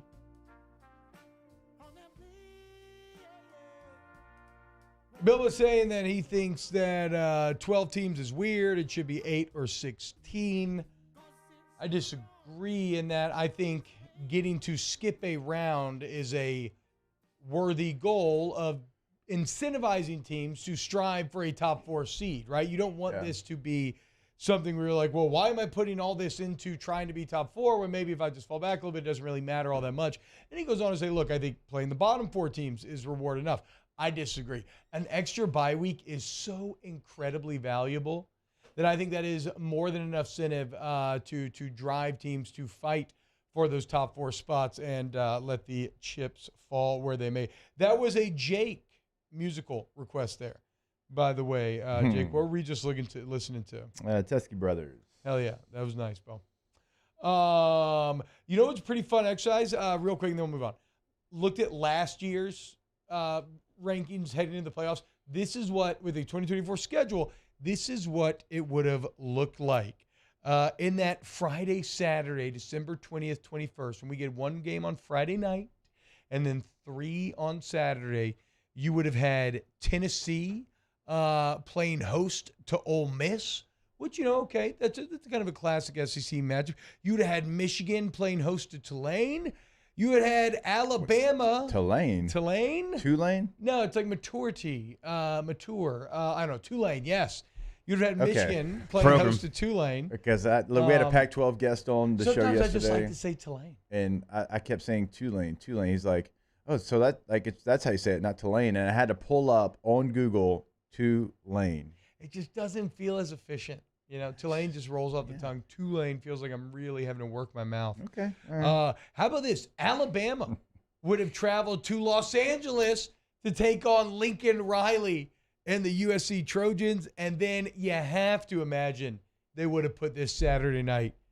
Clemson, LSU in Death Valley. Tigers on Tigers. Death Valley on Death Valley. Yeah, this Death Valley. I mean, are you kidding me, dude? Winner of that game would have played Ohio State. I mean, so you can see the graphic. Yeah, it's awesome. Yes, it's awesome. Yes, like all of that. Sign me up for literally all of that. All of it. And I know change is difficult, and there's a lot of change going on in college athletics, and we don't all agree on all the change going on. This is something I can fully get behind. I love more games. I love the fact that it's more of an NFL model. I love the fact that, hey, you don't have to be necessarily perfect. Maybe things happen. Maybe a play here or there doesn't go your way. But if you're playing the best at the right time, you're going to have a chance to win a championship. Yep. Like, I'd love to go back and, man, how many LSU teams, if they were playing the way they were playing at the end of the year, would factor into this playoff? And it happens in the NFL all the time. You go like, well, that's not, greatness doesn't prevail. In the NFL, you've had a 9-7 Giants team win a Super Bowl. Yeah. And they were the best team at the right time. They beat a team that hadn't lost a game to that point. They deserved to win the championship. So I've been a part, y'all have heard me, I've been a part of 2 teams that were 13-3, won 11 games in a row heading into the postseason, got a bye, and lost both of the divisional round games, right? So it's about how you're playing at that time, not what you've done before. Yeah. You just got to get to the tournament. And you maybe don't feel that way right now because you have such a behemoth in Georgia, right? Like, certainly if you go back somewhere like 2005, the 2005 LSU team that beat the hell out of Miami in the Peach Bowl, would have loved to see what they would have done in a 12-team playoff, right? Certainly. But so, like, maybe you're like, whatever. Maybe in this Kirby Smart era of Georgia dominance, maybe it doesn't crop up as much. So there's going to be a lot of results that shock you, and we'll learn more and more over time. Cannot wait. All right. Quick SEC scheduling note here. You said you always like more games, Jake. Well, still, the SEC cannot make a decision on 8 games or 9 games. Right now, ADs are meeting in Rosemary Beach later this month. You'll be heading down to the spring meetings in Destin. Yep. Hopefully, they're going to try to get this nailed down. The only thing I'll add to the conversation today, we don't spend a lot of time on it, but there's an element of this that I had not considered. We've talked about the Kentucky angle, right? Which, granted, it's not just Kentucky, but some of the smaller schools. Missouri. Some of the smaller schools are like, look, we don't want to go to 9 SEC games because we have to get rid of a very winnable home game, which is 2 things. It makes us money by another home game, and it helps us make bowl games. Like, it improves our overall record. So if you want us to change this, you need to sweeten the pot. How do you sweeten the pot? You sweeten the pot with money. So we've talked about the pushback there. Yeah, go ahead. I'd also say, like, you sweeten the pot with, hey, you can be gone. Yeah. Seriously, like, some of that's got, like, it is what it is. And I actually get what they're saying. Like, I've had plenty of conversations. You've talked with people as well, like, surrounding these programs, and I get it. But, like, Kentucky basketball, like, there's been years you haven't taken it easy on others as well. Like, don't just be worried about the sports you're not dominating in, okay? If you don't want to play 9 SEC games, that's okay. We just found Texas. We just found Oklahoma. If you want us to go get Clemson, or maybe you want us to go get Florida State, like, hey, we'll go find somebody that is A-okay playing 9 SEC games. And, like, it sounds harsh, but that's what it is. Like, you got to have that approach. This is what's going to happen. If you want to chant SEC and be a part of the best and have the most guys drafted and recruit to that every single year, last 17 years, the SEC's had the most guys drafted. If you want to use all of that, you got to play 9 games. Yeah, I agree, obviously. I think the piece in here that I'm adding today that I was missing is ESPN's role in all this. Because as we know, the SEC just signed a new contract with ESPN, right? It was a very good deal. However, the Big Ten came in, and the Big Ten smashed their deal. The SEC signed this deal before they added Oklahoma and Texas. So even though the ink is dry, the SEC is basically going to be ESPN and be like, hey, look, in good faith, look, you owe us a little bit, okay? We didn't just add anybody. We added Oklahoma. We added Texas. We'll give you another conference game. We'll give you all these marquee matchups on a year-to-year basis that you so desperately want, but you have to pay us for it. And thus far, ESPN, obviously they weren't blown away because they didn't immediately jump in and just do it. And so conversations are still continued. If ESPN ever does just agree to give the SEC the deal they want, then I don't care what Kentucky says, 9 games are assured. Right. Like, it will happen 1,000%. But if they don't get the money, then maybe some of these other schools join Kentucky and others. They start to push back because there's if you're not going to sweeten the pot that much, we're not going to expose ourselves to risk for an extra game. In the end, I think the TV wins out here. I think the marquee matchups represented by a 9-game schedule wins out. I just hope that we don't avoid some sort of collective panic where this deal falls apart and we stay at 8 SEC games when you need to go to 9. Yeah, I don't think we will. I think that the 9 games is going to win out. Big shout out to the ADs in the SEC. They're in Rosemary Beach this week. In like 3 weeks, they're going to be in Sandestin. Yeah. All paid vacation. Hey, they're working. Working. They're working. Spring meetings is a lot of fun. It's some work and also a lot of fun. 9 SEC games. Wait, that means no, like the way you said it. Yes. In German. That means, yes. It's no, but you're saying yes. The old, no, I'm saying, like, how many SEC games are 9? What is yes? Una? In German? Yeah. Una 9? Yeah. I yes have or no? No idea. I don't know that much German. I know Danke. Ja. Like J-A. Und ja? Yeah. Und ja? Nein? Okay. Yeah, that makes sense. All right. When we get back, let's do a little Would You Rather Wednesday. Keep it locked right here on OTB. Off the Bench with Hester and T-Bob. So, look, to be fair, you could say Major Hitler vibes. I was channeling Hitler, but it was from the movie where he's about to get killed and he proves what an ineffectual commander is, yelling at all of his staff and everything. You know what? All-Star Toyota Baton Rouge. Go to All-Star Toyota. Yeah, I'll let you have that one. .com. It's a great website. I guess. Project Over, what's the movie? I'll look it up. AllStarToyotaBatonRouge.com. You go there. You can look up your next vehicle, whether you're looking to buy, you want to buy a Toyota certified used vehicle, or you just want to rent for the day. Go see Miss Lisa Sessions. You cannot make a mistake. All-Star will lead you to exactly the answer you need. They're right there for Airline Highway AllStarToyota of BatonRouge.com. Yeah, once you get that website, you'll see everything that T-Bob is talking about: buying new, buying pre-owned, leasing, and also renting. But the thing about buying new, leasing, and renting a vehicle from All-Star Toyota is everything is going to be available for you. So if you need a Sequoia, if you need a truck with a Tacoma, Tundra, whatever you need, they've got you. AllStarToyota of BatonRouge.com. Our listeners fire up their opinions on the jimsfirearms.net hotline at 499-1045. Keep listening for your next chance to shoot us your thoughts with the jimsfirearms.net hotline on 104.5 ESPN Baton Rouge. Turn my music high, high, high, high, yeah. You don't know what you're doing. Sure I do. I'm from the streets where the hood can swallow on me. Bullets will follow on me. There's so much that you can run the slalom. The cops comb this top to bottom. They say that we are prone to violence, but it's home sweet home. With personalities clashing, chrome meets chrome. Prices up and down like this Wall Street.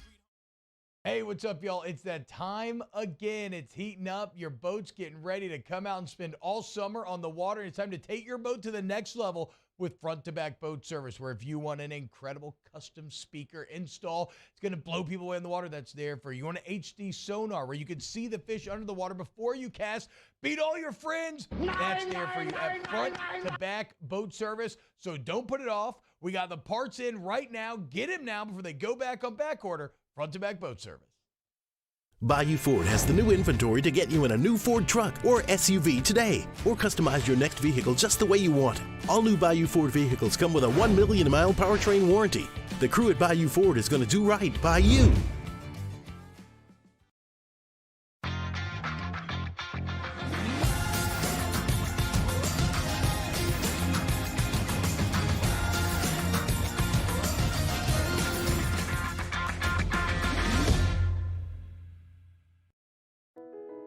I've been doing business with Luba for 25 years. They're dependable, trustworthy. It's just the attention to detail with our clients. Our folks have years and years of experience. They're highly trained professionals. But many companies have that asset. What I'd like to think makes Luba a bit different is that we use those talents in a way that truly is dedicated to serving the needs of the folks who depend on us.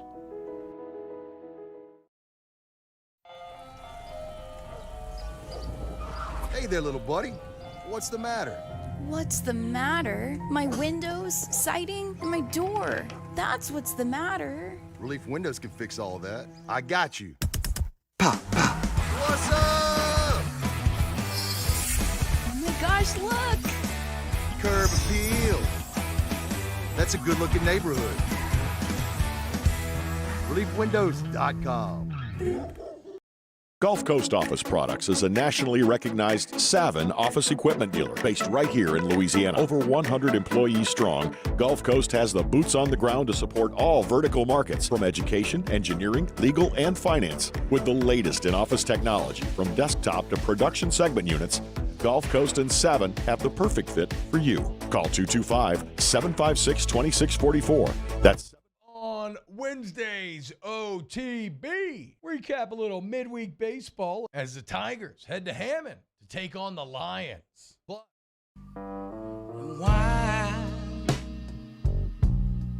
The old scratchy record plays in the background of our lives. We're still here dancing after all this time, wildflowers and wine.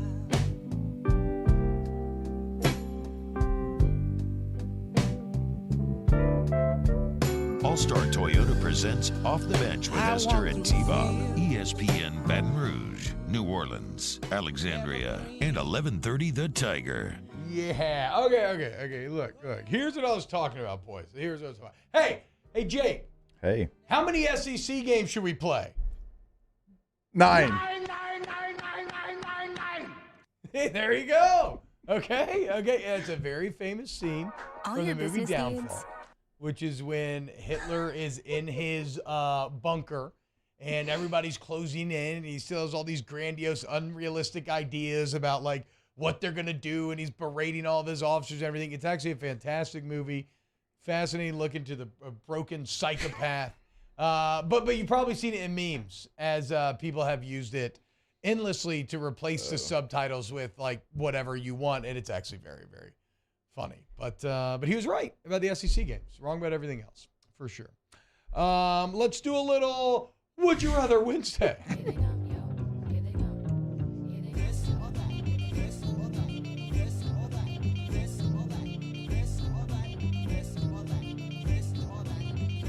Okay, which would you rather be?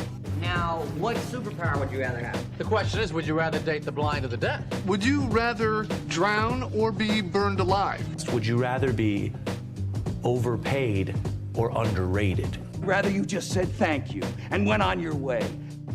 Would you rather have real-life googly eyes or real-life rock'em sock'em robot arms? Googly eyes would be endlessly funny and so disconcerting. But from a pure athletic standpoint, give me the rock'em sock'em robot arms. I mean, so many times I felt like a little... Wait, is he saying... Actually, does that mean my arms can only move like this? I think so. Oh, I don't want that, actually. No, give me the googly eyes. Never mind. Only laterally, yeah. That would I be was a thinking of problem. like I could just extend my punch, and when I was a little short arm boy on the football field all the time, and I felt like I was always like, just trying to grab on. Okay, give me googly eyes. I don't know, man. Yeah, I don't know. I think I'd go arms. Like there'd be some limitations there, but at least your face would look normal. Yeah, I'm going arms. I couldn't have googly eyes. That's too much. Yeah, good luck trying to type. Y'all gonna see like, oh, how are you gonna video produce, Taylor? You got to think about these things. Would you rather game on a PC or a PS5? You know me. Look, I like my PS5. Sure, I love consoles. Always have. I've always dreamed of having a gaming PC. I finally got it. And in the greatest of ironies, it is stuck in an office because I do not have room in my house. So I now have the most powerful PC I ever have and probably the most ahead of the curve I will ever have. And yet I only get to spend an hour or two a day, couple hours a day on it, and it's not even gaming. It's very sad. I mean, I'm old school. Like, I want a controller in my hand. Yep. I've never been... Like, the last time I've gamed on a PC was, like, Doom back in 1997. Hell yeah, dude. Probably. So, like, for me, I don't know if it's because the hands are too big and I get... No. Give me a controller. Yeah, WASD probably not too friendly for those big old mitts over there. But my son, Jackson, he is big. He goes back and forth. Yeah. Yeah, he kind of switches and goes back and forth. I mean, PC's great. I too am a console boy, but once you get used to a PC, it's hard to beat. Like he'll play games, like he'll play Minecraft on his Xbox with the keyboard and the mouse.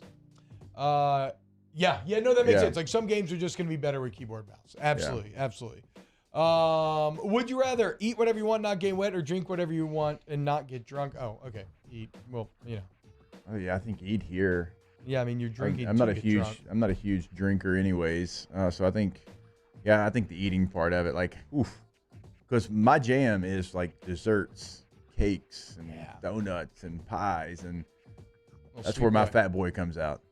Yeah, y'all should know where I stand on this. Yeah, I mean, come on. Yeah, well, I mean, where does everybody stand on this? Who wants to drink beer and not get a buzz? Yeah, the whole reason of drinking beer is to get a buzz. Heineken do like the non-alcoholic? Yeah, no, they have that. Near they beer. Have that. It's called near beer. Yeah, near beer. Near beer. No, it's not for me. But if it's for you, that's cool. Would you get your left nipple pierced or your right nipple pierced?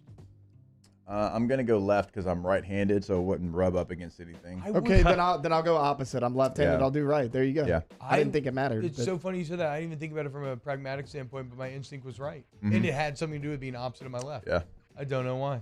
Huh. It's like when I played soccer. Like I yeah. used to tape my left wrist only because I wanted to use my left foot, and it would make me force me. Like I'd see big tape on my wrist, and I'd be like, "Hey, you big dummy, use your left foot. Use your left foot." So it's just like things you try to, It's like when you go in for surgery and they double check and right, Yeah. this is the arm to operate on. Yes. Second worst place you could pierce your body. Chill. Nipple? I don't. way. What? What's way opinion. worse places? There's at least going to be a little sexual tantalization from a nipple piercing. No. His nose ring's one on his. Yes. It's so Oh, odd. The you mean stance just he from has a purely aesthetic? I thought we were talking pain. No, I IMO. thought you were implying that a Prince Albert would be the most painful. No, because IMO. it absolutely would. That's the second worst place to get your second worst place on your body to get a piercing, in my opinion. First is nose. Your nose ring thing is so weird. Like, that's why Alvin Kamara hates New Orleans now. It's because of you. There's I hope you're happy. So many beautiful women that ruin it by getting a nose ring. Oh, Whoa, man, that Mario, sounds that is so so bad. I'm not even so singling bad. anybody out. So bad. Not even singling anybody out. So bad. Like nose ring, check, like tattoos, You check, like all. Like, are you trying to be? You're to be the arbiter of what a woman does and whether it ruins them or not. I'm sure men too, but are you trying to be a bull? Like, come on, man. Oh my! What wow. a bad take by Mario. Wow. Mario, if Will Levis is the first overall pick, you have to get a nose ring, okay? I was hoping so bad he'd have to eat that sock. Would you rather have horns that enhance your hearing or a tail that improves your balance? Ooh. I've got pretty good balance because I got these fat, wide feet like T-Bob as well. So I don't know if I want to deal with the social repercussions of having horns. It feels like my church might not be too cool with me anymore. That's true. Now, tail's kind of weird though. Tail's weird. No, they both are weird. You're gonna get looks either way. Yeah. But I guess like you can hide the tail under pants though, like somewhat maybe. Also, get you like, some MC Hammer pants, parachute pants, hide that thing. That's true. But I would probably end up just cutting holes in my pants because what if it's like a prehensile tail and they can grab things, like a little monkey tail, Yeah. right? And all of a sudden I've got a little extra appendage to do work with. Would it wag whenever you're happy, like in Bad Guys? Now, I would be mad if it was a dog tail. To be clear, I'd probably take the horns if we're talking dog tail. But if I'm going to monkey tail, I'll go tail. So you'd want a longer tail. Yes, longer, but practical. Like something that does something, not just like a little furry dog tail. That's just I would wag. take the tail because you could wear a hat or anything if you had horns. Like you could wear anything. Yeah, but you can make a lot of horny jokes. And the value of that, you cannot put a price on. Great icebreaker there. Horns that enhance my hearing unless it's a monkey tail. Would you rather go on the greatest guys trip ever or greatest family trip ever? A family trip. Oh, honestly, might go family. Like 5 years ago, might have said guys trip, but I'd probably go family. Yeah, family trip. Like guys trips are at this fantastic, point in my life, but like family trip. Like now, like my boys give me that satisfaction of like the guys trip. Yeah. Like, because I got older children. This is like the South Park episode where everybody's like, I can't believe Tiger Woods would want to sleep with all of these young women. I, too, am answering family trip. Why would I? When the kids were younger, like to your point, about that, like when the you. kids were younger, maybe I'd give you a different answer No, there. I'm just making jokes. I would really do family trip, dude. Your family's going to be your, like, for lifers. I was about to say, you would go to Storyland with yours right now. I know. I just think it's funny that all the men were like, family. Yeah, absolutely family. Guys trips. Guys trips or whatever. Guys trips are awesome. Guys trips, I don't want to feel like putting up with Flynn for a week. I would wash my tail, by the way, Chad. No, you wouldn't. Yes, I would. No. My tail would wash itself. No. That's kind of the point. It'd be a badass tail. Just don't give it to the feet. Super Saiyan Swift tail. That's right. Would you rather be Superman or Homelander? Definitely not Homelander. His kinks are a little too out there for me. I'd be Superman for sure. Yeah. I wanted to give you a better answer, but yeah. Yeah. Oh, you're watching The Boys right now, right?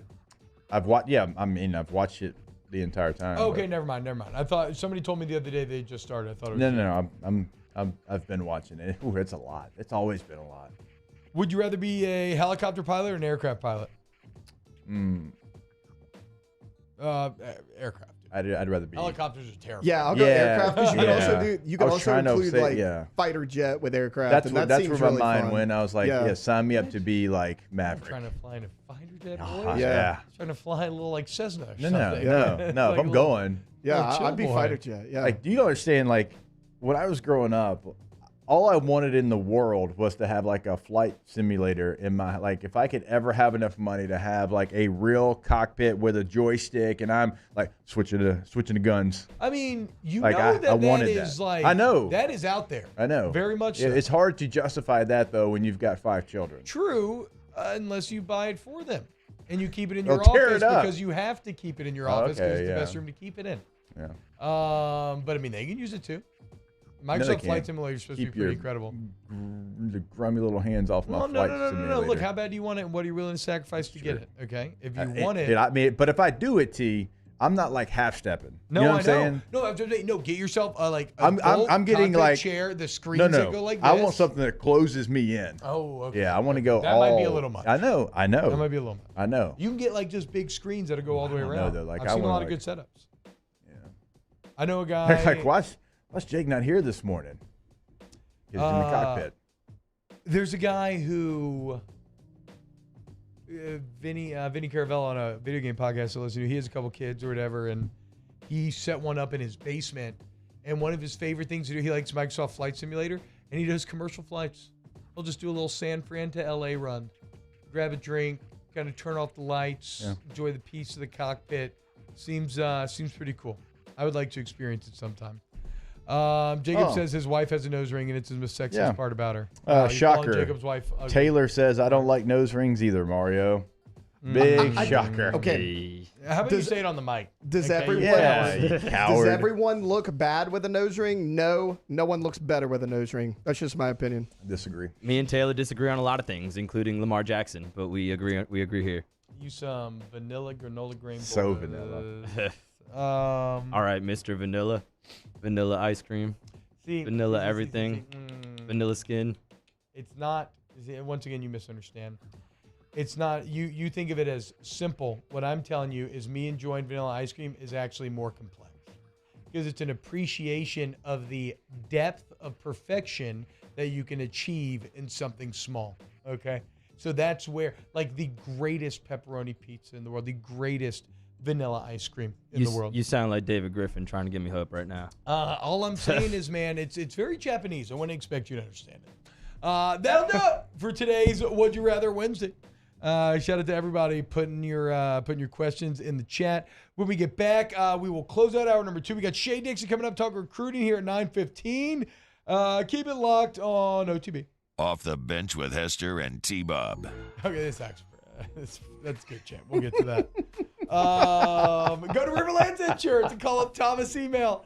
Thomas Email for all your insurance needs. Thomas will make it's a father-daughter team changing the game, man. Riverlands, one of the fast-growing insurance companies in the South, Louisiana, from day one, okay? Over Louisiana from the original brick up. So they understand the state's unique insurance situations and insurance needs. And because of that, they work for you. They shop around and they find you the best policy. They save you money. And all you do, Jake, is call 225-206-1517. Pick your phone right now and put it in if you're not driving.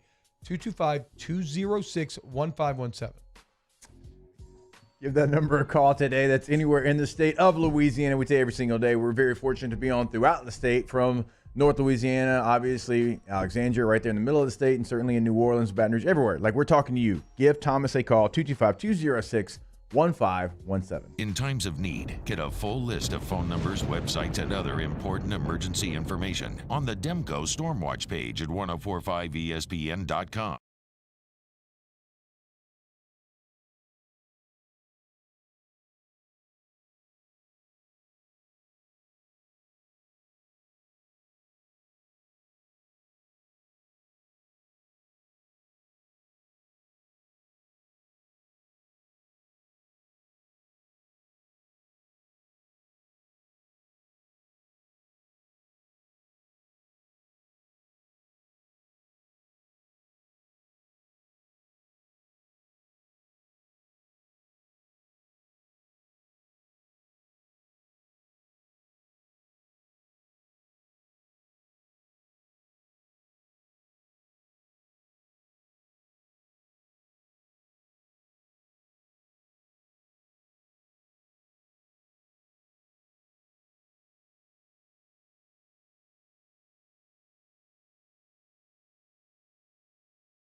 Sandgrove, join us for the Wednesday edition of Handy Time. We take a look back at LSU and Southeastern. Scott Rabelais is with us, and we do first class, second class, no class. Handy Time, noon weekdays, 104.5 ESPN Baton Rouge. Here's a little story I got to tell about three bad brothers you know so well. It started way back in history with that Rob and me. My team. Been had a little horsey named Paul Revere. Just me and my horsey and a quart of beer. Riding across the land, kicking up sand. Sheriff spices on my tail cause I'm in demand. One lonely beastie I be. All by myself without nobody. The sun is beating down on my baseball hat. The air is getting hot, the beer is getting flat. Looking for a girl. All-Star Toyota presents Off the Bench with Hester and T-Bob. ESPN Baton Rouge, New Orleans, Alexandria, and 1130 The Tiger. Couple people in chat saying no sound. I don't know. We're good? Okay, we're good to go. All right. Horse made of crystal patrolled the lands with his mason ring, his schnauzer, in his perfect hands. I never realized that. The old George Washington YouTube rap, which was very weird early internet, like 07. Yeah, based off Paul Revere. Yeah. I never put that together. How about that? Shout out to the Feasty Boys. Yeah. Cruiser and Bruiser. Yeah, that's what the names are here. Virgil Smothers coming up with that, dude. Bro, I was so jealous of Scott Kushner last night. John Baptiste played at the Maple Leaf last night in New Orleans, dude. Are you kidding me? That would have been a dream come true for me. Okay, we got sound now. Well done. Yeah, I think that'd be a great show. I mean, I can't even fathom what it felt like in that room last night. That, like y'all were talking about people crying at Taylor Swift. I would likely cry at John Baptiste. He has been such a guiding musical light for me this last year and a half. Next year, when LSU plays USC next year in Vegas, I would assume that we're going to do our show from there. Like, there has to be a show that we can go see, like a good one. Yeah. You know, like something like we need to make sure that we plan accordingly. I know what you want to go see. The Usher Vegas show now.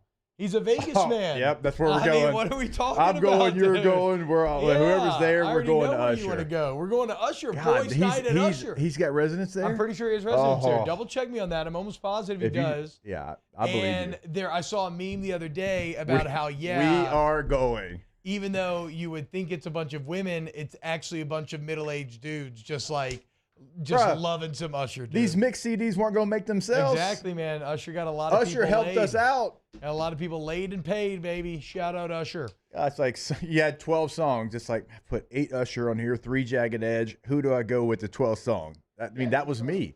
He's currently in Vegas. Okay. He's actually performing this Saturday. Well, I can't make it there this Saturday, but he does, next year. He does the MGM a lot. That looks like he's how? bouncing around a little bit, but the MGM's kind of his main spot. Okay, it looks so he's like. not I'm looking at like the tour dates like right now. So it's a tour. I thought it was a full residency where you just go like twice a week or once a week or whatever. I mean, it might be, but it looks like he moves around a little bit. But like it's all in Vegas, he better just different move locations to make sure in September of next year he's there as well. Ooh, Mac Lindsay says Garth is starting another residency. Garth's great. I've seen Garth in multiple cities, states. I saw him at the Hirsch Coliseum in Shreveport, Louisiana, way back when. I have seen Garth. Tiger Stadium was fantastic, and I'll go see him again. But Usher Raymond, if he's playing there, I'm in the building. There you go. T-Bob's in there too, whether he wants to be or not. Let it burn. Psh, I'll never forget the Let It Burn video when he did that little like, and then all the palm trees just went up in flames behind him. Yeah. Fire Mage, Usher. Southern's band does a really good rendition of Let It Burn. I bet they do. Yeah, okay. It makes sense. Yeah, you can look it up on YouTube. Sounds great. Speaking of letting it burn, what's the opposite of burning, boys? Freezing. Yeah. Okay, and Hugh Freeze is trying to figure out what to do at Auburn right now. At quarterback, as TJ Finley's into the transfer portal, he's a grad transfer. Real quick on Finley, what a weird, Yep. I really thought Finley and Max Johnson were going to be some dogs. And like both of them. And it looks like both are probably just not going to really end up doing anything on the college level. That's something that like one day we can certainly come back to, like where their careers have gone since they've left LSU. And like certainly for Max. Like Max was the starting quarterback and actually had a pretty good season on a bad team when you look at his stats. I know. And he decides to leave. And now he's sitting behind a quarterback in Wegman that he's not going to play over. No. And so it's like it's not always greener. It is not always greener. Now, despite that, Hugh Freeze continues to look for greener grass. They still have 4 quarterbacks left on the roster, including Robbie Ashford. But Hugh Freeze is not particularly enamored with any of them. Couple names to look out for. I talked about it on Snaps, but Peyton Thorne from Michigan State, transferring out of Michigan State. Big trouble in East Lansing right now, by the way. Yeah. But then how about Casey Thompson, transferring out of That's the Nebraska? one I would say, yeah. Who has such a weird career. Started an entire year for Texas, threw 30 touchdowns, transfers. Starts an entire year for Nebraska, throws over 20 touchdowns, transfers. Like, he keeps winning the starting jobs and playing a lot, but just not good enough to not immediately be replaced by somebody else. Yeah, when you look at Casey Thompson right now in the transfer portal rankings, he's actually got a 100% prediction to go to Auburn. So okay, there you go. That one makes a lot of sense. He fits the scheme there, and he's, like T-Bob said, he's had some nice moments in college football. Bro, we talk about JT Daniels' jersey room. I mean, let's show some respect to Casey Thompson's man cave here, right? And he actually played at each one too, right? So it's like legitimate jerseys. A little Texas, a little Nebraska, Auburn. I mean, those are massive brands. Shout out CT from the real world. Hour 3 of OTB next. Off the bench with Hester and T-Bob. Go to RejuveMedical.com. Restore me, refuel me, rejuva me. You're going to feel younger, stronger, youthful, energetic. Have the confidence that you used to have when you were a young man walking around with your chest puffed out. The world was your oyster. You were invulnerable. Okay?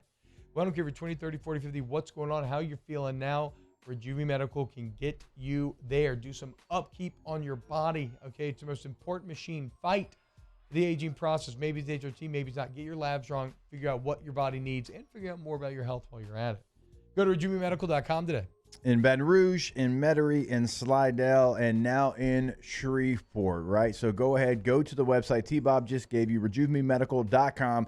Find a list of conditions they can treat for you because there's a lot of things that could be going on with you, and they can help you get some answers there. You can get that consultation set up on the website as well. In Baton Rouge, call them today, 225-725-7774. There it is, the extra mile.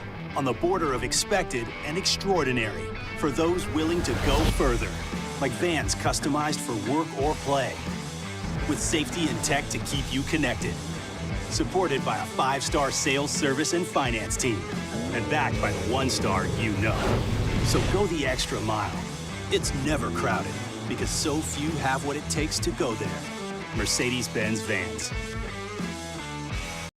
Hey, what's up, y'all? It's that time again. It's heating up. Your boat's getting ready to come out and spend all summer on the water. It's time to take your boat to the next level with front-to-back boat service, where if you want an incredible custom speaker install, it's going to blow people away in the water, that's there for you. You want an HD sonar where you can see the fish under the water before you cast, beat all your friends, that's there for you at front-to-back boat service. So don't put it off. We got the parts in right now. Get them now before they go back on back order. Front-to-back boat service. Hello, Samantha, dear, I hope you're feeling fine. And it won't be long until I'm with you all the time. But until then, I spend my money up right down on my last dime. Come on, in Baton Rouge.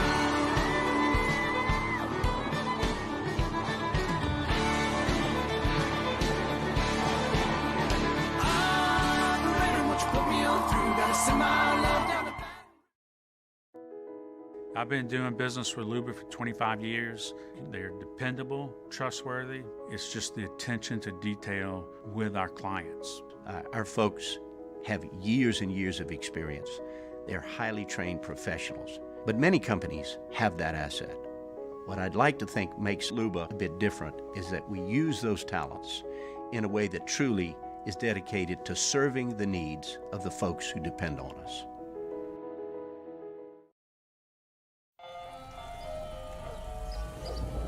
Hey there, little buddy. What's the matter? What's the matter? My windows, siding, and my door. That's what's the matter. Relief Windows can fix all of that. I got you. Pop, pop. What's up? Oh my gosh, look! Curb appeal. That's a good-looking neighborhood.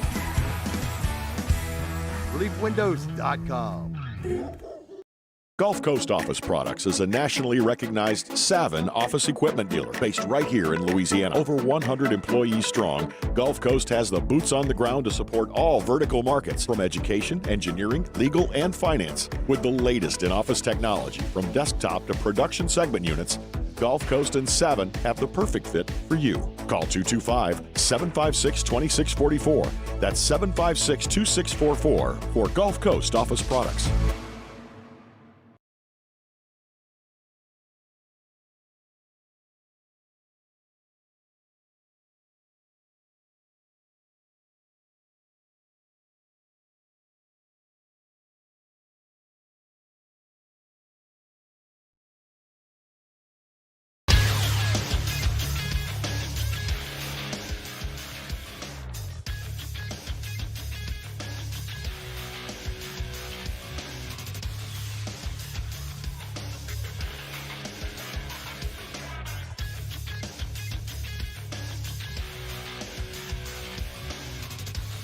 Good morning, everybody.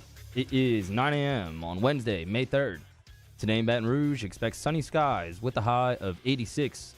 Coming up on OTBOT, Shea Dixon of On3 Sports joins the show at 9:15. You can follow today's show on Twitter, Instagram, and TikTok at OTB_ESPN, or catch us on YouTube at the 1045 ESPN channel and subscribe for daily content. OTBOT, live from the Mercedes-Benz of Baton Rouge studio, starts now. All-Star Toyota presents Off the Bench with Jacob Hester and T-Bob Hebert. Yeah. Off the Bench with Hester and T-Bob. Hey, they said I gotta come off the bench. All-Star Toyota presents Off the Bench with Hester and T-Bob. Yo, yo, yo.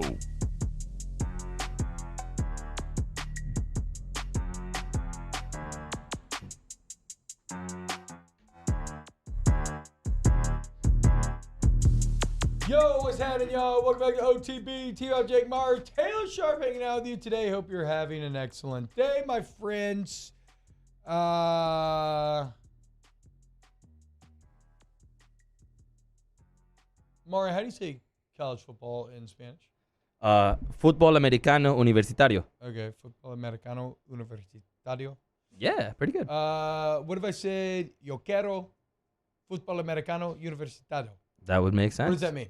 That means you want college football. Oh, okay. I thought it meant whereas, so I kind of screwed that up. But okay. Either way, how about this? Brett Yormark, Jake, Big 12 commissioner, a guy who has done really a fantastic job from taking a conference that we declared dead and putting them in position of power, continues to come up with some pretty cool ideas, as reportedly the Big 12 is setting up a multi-year deal to play football and basketball games in Mexico. Yep. Football games in Monterrey, basketball games in Mexico City, rumors even of Kansas and Houston facing off on the basketball court in Mexico City, but that seems awesome. All of that does. They're also playing a partnership with Rucker Park in New York City to host exhibition games, the legendary street court where Stephon Marbury and many others used to call home. We call him Starberry here on this show, sir. Hell yeah. Look, you never even wore the Starburys, okay? Stephen Barry's? I did. Yeah, that's where you got him, Stephen Barry's. Cortana Mall, shout out. I did not get them from there, but yeah, shout out Stephon Marbury. Used to love that man. And there's a Big 12 only combine. The thing they didn't text you, like, I don't know, man.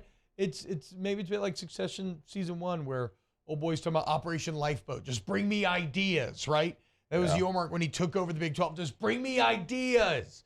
Okay, what do you like? BYU? Okay, sure. Yeah, keep spitballing. And, I think he's actually done a pretty fantastic job here and continues to. And don't be surprised, like we talked about the other day, if those four corners, you're kind of Colorado, Arizona State, if they don't end up, in Utah, if they don't end up in the Big 12 eventually as well.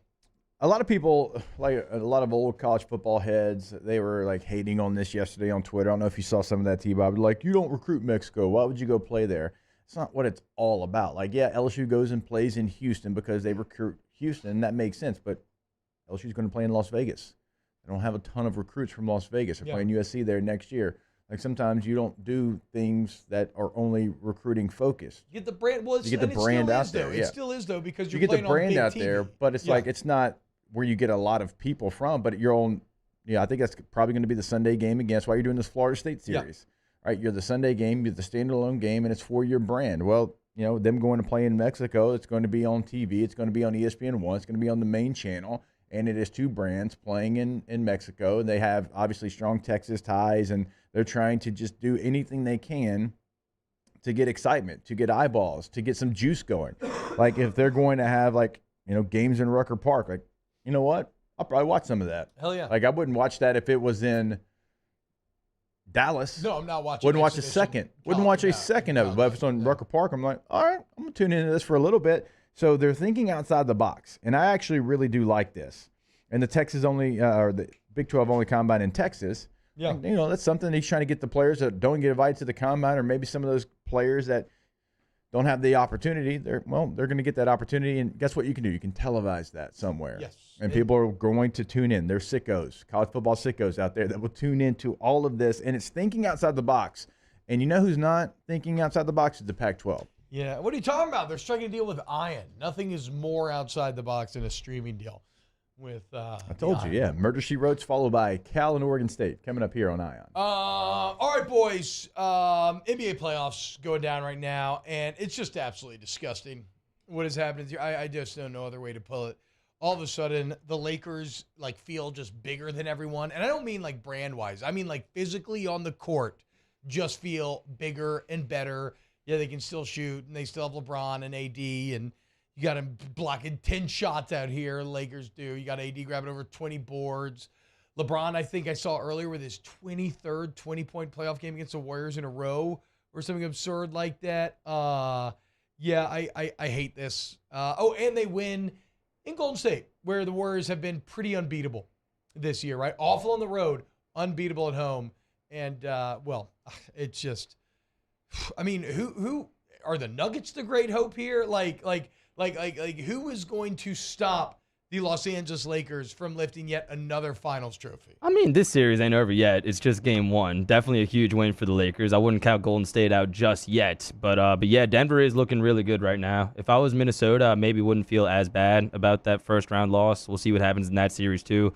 But everything you're saying, unfortunately, really true. Ever since the Lakers made that move at the deadline, they've just been a totally different team. And it's not just LeBron. It's not just AD. Down the board, they're playing really well. And it's not very fun to watch.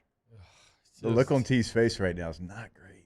Nah, he's like, I mean, it's just so weird. Again, every positive Lakers day there is just reminds you just how badly this is all turned.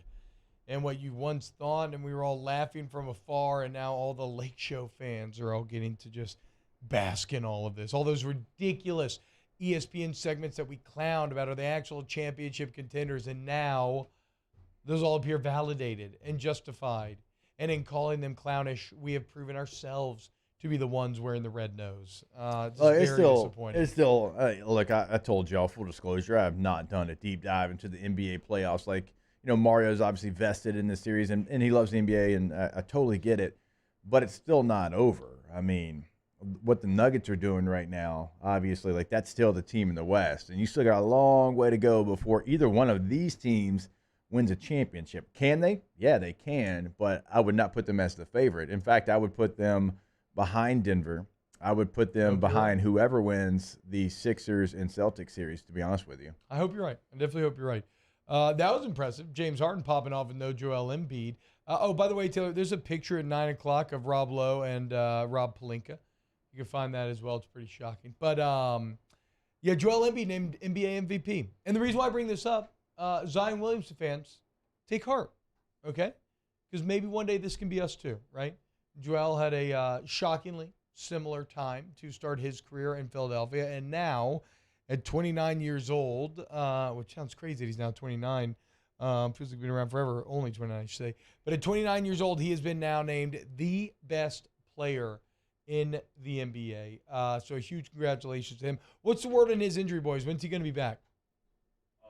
Right now, he's still day-to-day. It honestly doesn't look great. If he does come back, it's not going to be anywhere near 100%. But he won the MVP. Won without him, dude. Yeah, and he won the MVP, which is significant. I mean, Jokic getting it 3 years in a row would have been insane. But 33 points per game, I mean, the impact he's had on that team this year, I think, is very deserving of him getting the award. You got to love James Harden, though, making himself into an assist boy. And then when he needed to, dropping 45 in the Garden, FT dub. I did see after I saw a clip of the Sixers teammates were kind of celebrating like they had done something, and Harden's like, "Whoa, chill out, game one." Yeah. Like, yeah, y'all chill out. Like, we here got a before. long way to go. I've Yeah. blown way bigger leads than this, boys. Okay, Sure. lock it in. Yeah. If Jimmy Butler's out, the Heat are done. Even though it was a valiant performance, we'll see though. That ankle did not look great. And how about this? Dylan Brooks in the headline once again. Jake, I don't think I've ever seen this. Where a team, they obviously, and this is the exact wording that Shams used. Okay, so the team wanted to make it painfully clear to get this information out there. Dylan Brooks entered the playoffs as the second longest tenured member of the Memphis Grizzlies. And he has now been told, quote, that he won't be brought back under any circumstances. So saying, I don't care if you'll play for free. We don't want you. Golly, what a awful couple of weeks for Brooks. So a few weeks ago, you might have been like, yeah, he's a little annoying, but like he's good. He's a 3-and-D guy. He's great. Yeah. Now, Brooks came out yesterday. They said that they're not even using him correctly, that he's more than a 3-and-D guy. I don't know what. I'm like, what? I mean, I would take him on the Pelicans. He's good at shooting threes. He plays good defense. But I guess the question is, like, I don't know if I want the Dylan Brooks on the Pelicans who wants to be more. I think he kind of it was Stone Cold, right? Shut your mouth and know your role.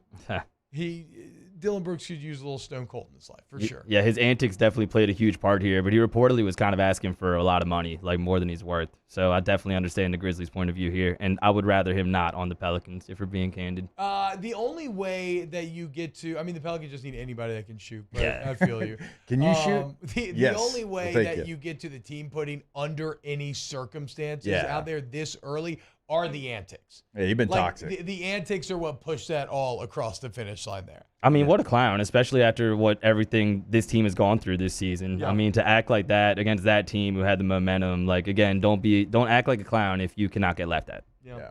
Yeah, you poked the bear. Speaking of red noses, And it reminds me so much of Lance Stevenson, however many years ago it was. And after that, Lance Stevenson was on like What 7 or 8 different fall off teams. he had, huh? Yeah. Well, you were saying he poked a bear. He said, I like poking bears. I don't respect LeBron until he scores 40. Like, who the hell are you, man? well, I still love. And they got beat by 40. I still love the genius of the cutoff of 40. Right? Like, we said it the day Like that he 38? said, No, he Yes, sucks. exactly. 40? Yeah. Yeah, like That's 38's not yeah. getting that business. Like, bro, unless you get 3 sacks on me, I got to respect. Like, 2, come on, son. Anybody get 2 Yeah. sacks on me. If you get 3, that's when you start to get my attention. And let me point out, Dylan Brooks' career high in a game is 37. So does he not respect himself? No, yeah, it's not 40 yet. That's funny. You know what else is pretty funny? Rob Lowe and Rob Pelinka. Look at this. Have you seen this picture, Jake? Look at him. Same Freaking same twins, person. dude. It's the exact same person. It's Yeah, I mean, unbelievable. Palinka is just the 3.5-year older brother here. Well, to you know, Rob. he actually let his hair go gray, right? I mean, let's be honest. Well, he's also got it looks great. Rob's in Looks Hollywood. fantastic. You know, I he's got a agree. wrinkle or 2, but still looks great. Rob looks like he is my age. I'm going to go out on a limb and say Rob Lowe's older than He probably Rob Pelinka. is. Okay. Doesn't look like in this picture, though. He's got the Hollywood thing going on, man. He is literally incentivized to the tunes of millions of dollars to stay as young as possible looking. This is now my second favorite lookalike to Will Ferrell and the Red Hot Chili Peppers guy. Okay, Pelinka is 53. How old do you think Rob Rob's Lowe much is? older than 53. Rob Lowe? I'm going to say Rob Lowe's 58. Yeah, I mean, he's Breakfast Club, There's no like way Rob area, Lowe's pushing 60. like Brat I'm Pack. about to hit. Has to be. dinner. He was in The Outsiders. 59. Oh, it's close. That human being you just saw is 59. Unbelievable. Let's go to another very good-looking man. Shea Dixon, next, here on Off the Bench. OTB, OT. Our listeners fire off their opinions on the jimsfirearms.net hotline at 499-1045. Keep listening for your next chance to shoot us your thoughts with the jimsfirearms.net hotline on 1045 ESPN Baton Rouge. The world's leaders in obesity research, obesity medicine, and obesity science are right here. We're doing something that no one's ever done or trying to answer a question that no one's ever asked before. Pennington is a real jewel when it comes to research. We are finding the solutions to the world's worst chronic disease, which is obesity. Louisiana needs Pennington Biomedical. Hey, what's what's up, y'all? It's that time again. It's heating up. Your boat's getting ready to come out and spend all summer on the water. It's time to take your boat to the next level with front-to-back boat service, where if you want an incredible custom speaker install, it's going to blow people away in the water, that's there for you. You want an HD sonar where you can see the fish under the water before you cast, beat all your friends, that's there for you at front-to-back boat service. So don't put it off. We got the parts in right now. Get them now before they go back on back order. Front-to-back boat service. There it is, the extra mile, on the border of expected and extraordinary, for those willing to go further, like vans customized for work or play, with safety and tech to keep you connected, supported by a 5-star sales, service, and finance team, and backed by the 1-star you know. So go the extra mile. It's never crowded, because so few have what it takes to go there. Mercedes-Benz Vans. I've been doing business with Luba for 25 years. They're dependable, trustworthy. It's just the attention to detail with our clients. Our folks have years and years of experience. They're highly trained professionals. But many companies have that asset. What I'd like to think makes Luba a bit different is that we use those talents in a way that truly is dedicated to serving the needs of the folks who depend on us.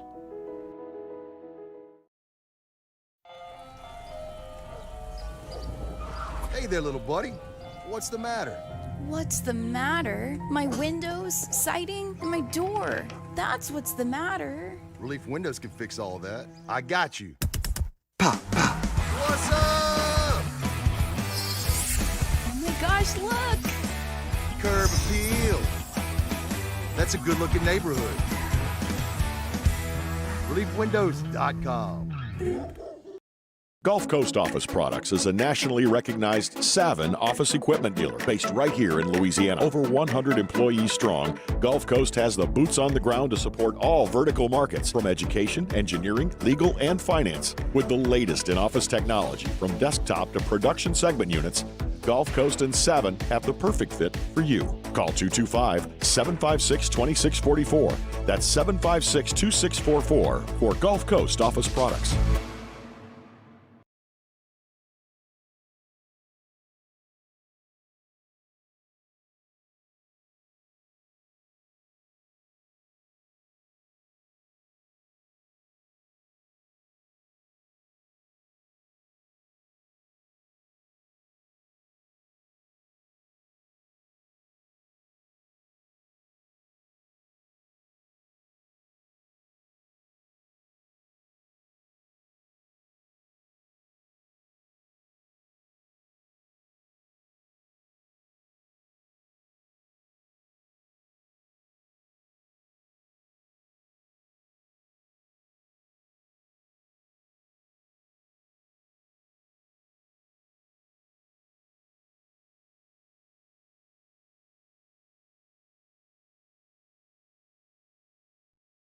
Join me for a Wednesday edition of the Hunt Palmer Show. LSU head basketball coach Matt McMahon joins us from the recruiting trail, and Chris Demouy on Tiger Baseball. Hunt Palmer Show, 1 to 3 weekdays, 104.5 ESPN Baton Rouge.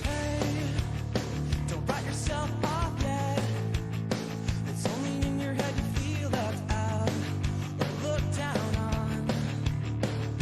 Just try your best. Try everything you can. And don't you worry what they tell themselves when you're away.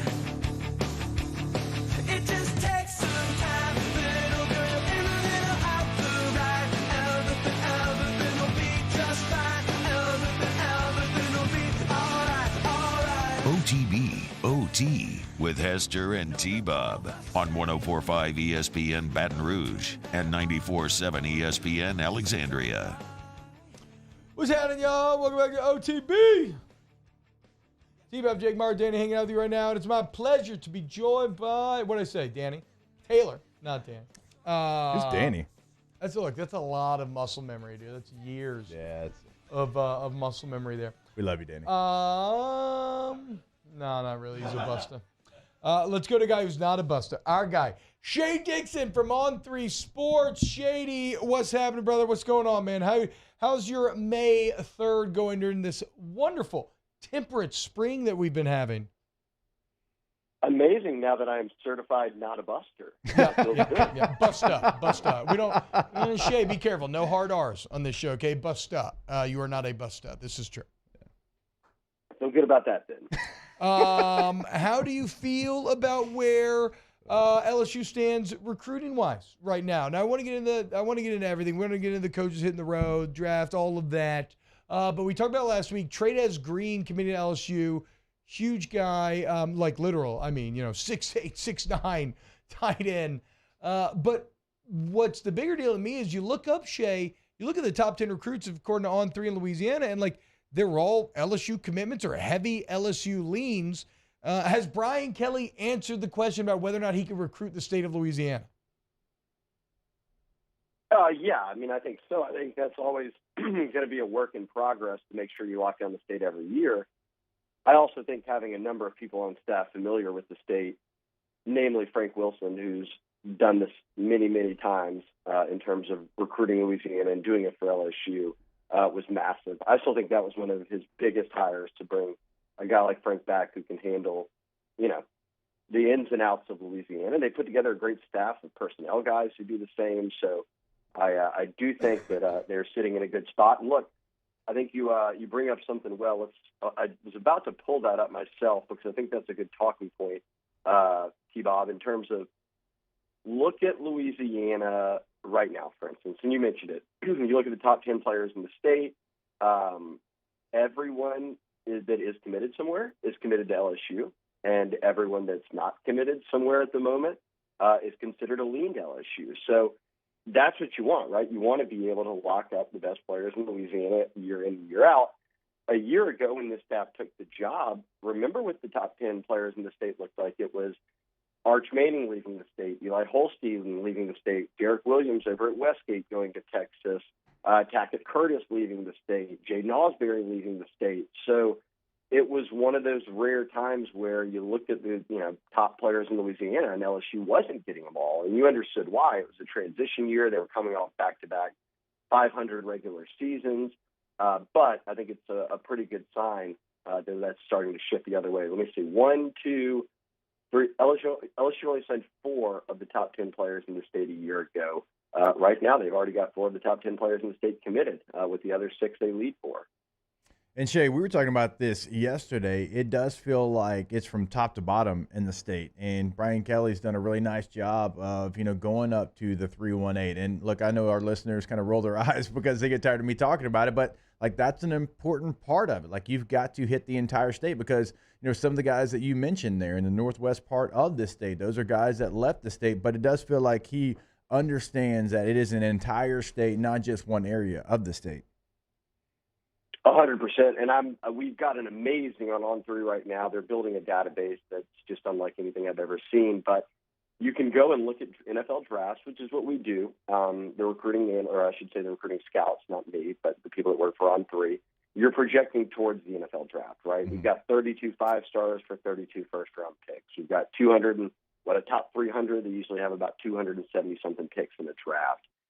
In terms of draft-to-talent ratio, which is pretty much, simply put, guys, like a per capita thing, LSU over the past 10 years has been number 1, 1, 2, 2, 1, 1, 3, 2, 1 nationally among the 50 states. So you're producing per capita 1, 2, and 3 statewide the best in the country. In terms of actual blue chip share, like if you just throw all that aside and include Texas's population, all that, LSU's still averaging about number 5 or 6. So I've said it all the time, Texas, California, Florida, Georgia, those are known as the states that are going to produce the most amount of future draft picks or whatever it might be.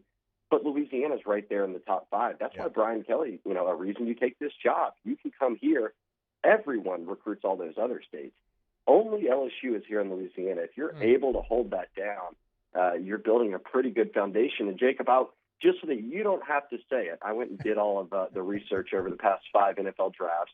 54 kids were drafted who went to high school in Louisiana. So I know this isn't counting any Katrina kids who moved off and played in Texas or grew up somewhere else, or guys who went to IMG or something like that, guys who graduated their senior year in high school in Louisiana. 43% of those guys did play at LSU at some point, whether it was as a transfer out of high school. No surprise that the NOLA metro area leads the way, but Shreveport, not even the Shreveport area. I guess Shreveport area, I can give you Bossier City, 9 drafted players in the past 5 drafts, which is the second most in the state. So the 318 is holding it down. I know a lot of 318 people, when I put out that story, were very excited about it, and also responded that, and I agree, these next couple of years, there's a lot of good players coming out of North Louisiana, whether it's at Calvary Baptist or Evangel or, any of these schools, West Monroe. It is a big, big point of emphasis for them to be able to lock up North Louisiana as well as they do South Louisiana. Shea, clip that, Taylor. Yes, you can clip that. Actually, go ahead and clip that. Clip that. That's actually for real, though. Actually, clip that. Yeah, put that on OTB for sure. That's good to have out there. Shea, one guy. So some news today for LSU football. Brian Polian leaving, going to be AD at his alma mater. John Carroll. I guess my question would be a bit along the lines of was this a foregone conclusion? Ever since he got taken from the off-field role? Or is it a situation where, no, he had a legitimate GM job that he was doing and was going to continue to do, but then he just got an offer that was so attractive that he kind of wanted to go there? Yeah, I mean, I guess I don't know the exact behind the scenes of it. I know that the idea of his alma mater opening up that job is obviously going to be something that entices him. I would say that after he got moved in, from the on-field role to an off-the-field role, I think he was still doing a lot of the same things that he was doing before, right? Yes, he was coaching special teams, but he was also doing all these things about managing the roster and helping oversee the portal, which were things he was still continuing to do then. So I would bet it's a mix of both, and it's a chances. I mean, I know he wrote penned a little goodbye letter and thanked everyone, but I believe him, to be honest, in the fact that if you can move you and your family back to kind of where you're from and be an AD for the first time and do it at your alma mater, that's a pretty cool opportunity. I agree. I bet it's a little bit of everything. Do you think they hire a new GM? No, I think that it's one of those things where you've got enough people in different places, and you're operated well from the top, right? From Kelly, who's sort of a GM himself, that you can get by. I mean, I guess they could, but I wouldn't think that's super high on the priority list. Talking to Shea Dixon here on OTB. Shea, I know you were just talking about the importance of recruiting Louisiana first. Coaches hitting the road again. How many schools does that entail, you said? Yeah, so I was talking last week to a couple high school coaches, and then I heard from, was digging around, and they were saying, look, LSU coaches are coming, storming Louisiana is what they said. So I dug around, and I think LSU had put together, between all of 10 assistant coaches who go on the road, it was more than 130 schools that they saw in Louisiana across about 2 or 3 days starting last Thursday, and that was their first time going out on the road. So they ended spring ball, then you had exit meetings with all of the players, where you wrap up the spring semester, and then they immediately went on the road. And instead of going, national and recruiting all your top guys, they did a ton of underclassmen recruiting and really just showed face around Louisiana, which I think is all these high school coaches want. They want to make sure that, hey, if we've got kids who can play at that level, that they're seen and that you can buy here, and we know the staff, and they're making that a big priority. And it goes back to what I said. Louisiana is going to produce, on average, 10.1 over the past 10 years. They're averaging a little over 10 players drafted a year. If you're correctly evaluating the state and you can get 10 guys in the class that are going to get drafted, let alone other guys that you're going to have on your team that are going to get drafted, that's a big, big number. So I am loving that they are making this. Yes, LSU is a national brand. Yes, you can go get Deshaun Womack, a 5-star in Maryland, who can be a complete game changer. And you can go to Georgia and get Ojolari and, go to Ohio and get you a transfer quarterback, or Arizona and get you a transfer quarterback. But make the bulk of this roster Louisiana, because there are guys good enough. Star ratings aside, don't worry about that.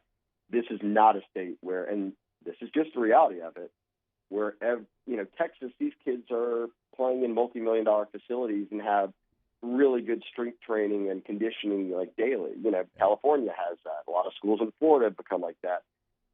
Louisiana, I'm not calling out Jacob here, there's only about a handful of schools in Louisiana who have that sort of setup. Yeah. So I think that guys in Louisiana can really be developed. Yeah. And if we think about it, one of the buzzwords for Brian Kelly's development. So it's a fit. Hey, Shea, before we let you go, I want to ask you about the transfer portal because, like we have seen in the early window there, I mean, Deuce Chestnut, Omar Spades, Aaron Anderson, some real potential game changers, Denver Harris for LSU. But now, like, you have to be in the portal, but there's still players that are not committed to a school. How active will LSU be in this wave of the transfer portal, and what positions do you think, if they are active, that they'll attack in this window?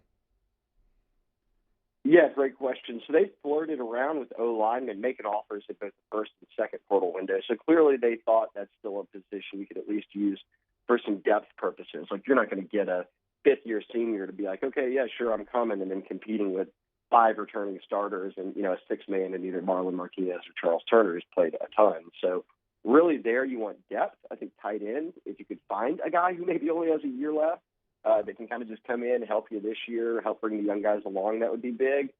But I'm looking right now at these Louisiana kids, and I know they've got 6 running backs, but you can go to each one of them and point out something of he's been injured, or John Emery's not even with the team, or these guys are true freshmen. Logan Diggs, coming out of Notre Dame, who signed with Brian Kelly out of Rummel and had an LSU offer, is lurking around in the portal. I know he's got a bunch of offers, but if I'm LSU fans, that's one I'm watching. And then Keon Coleman at receiver, who came out of Appalachian Catholic a couple of years ago, went to Michigan State, had about 40 offers, but that was the class where they took Malik and Brian Thomas and Chris Hilton and Deion Smith, who Deion Smith was the highest rated one of the bunch, and obviously he ends up not making it through that first year.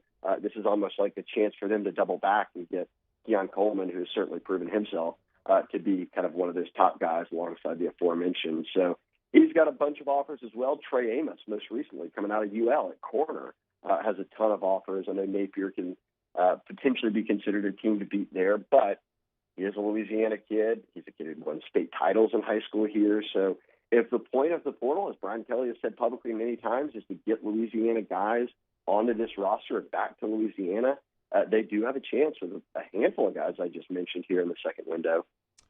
Shady, I know we kept you very long, so thank you for that. We just love getting to talk. You have so much good information. Last one here.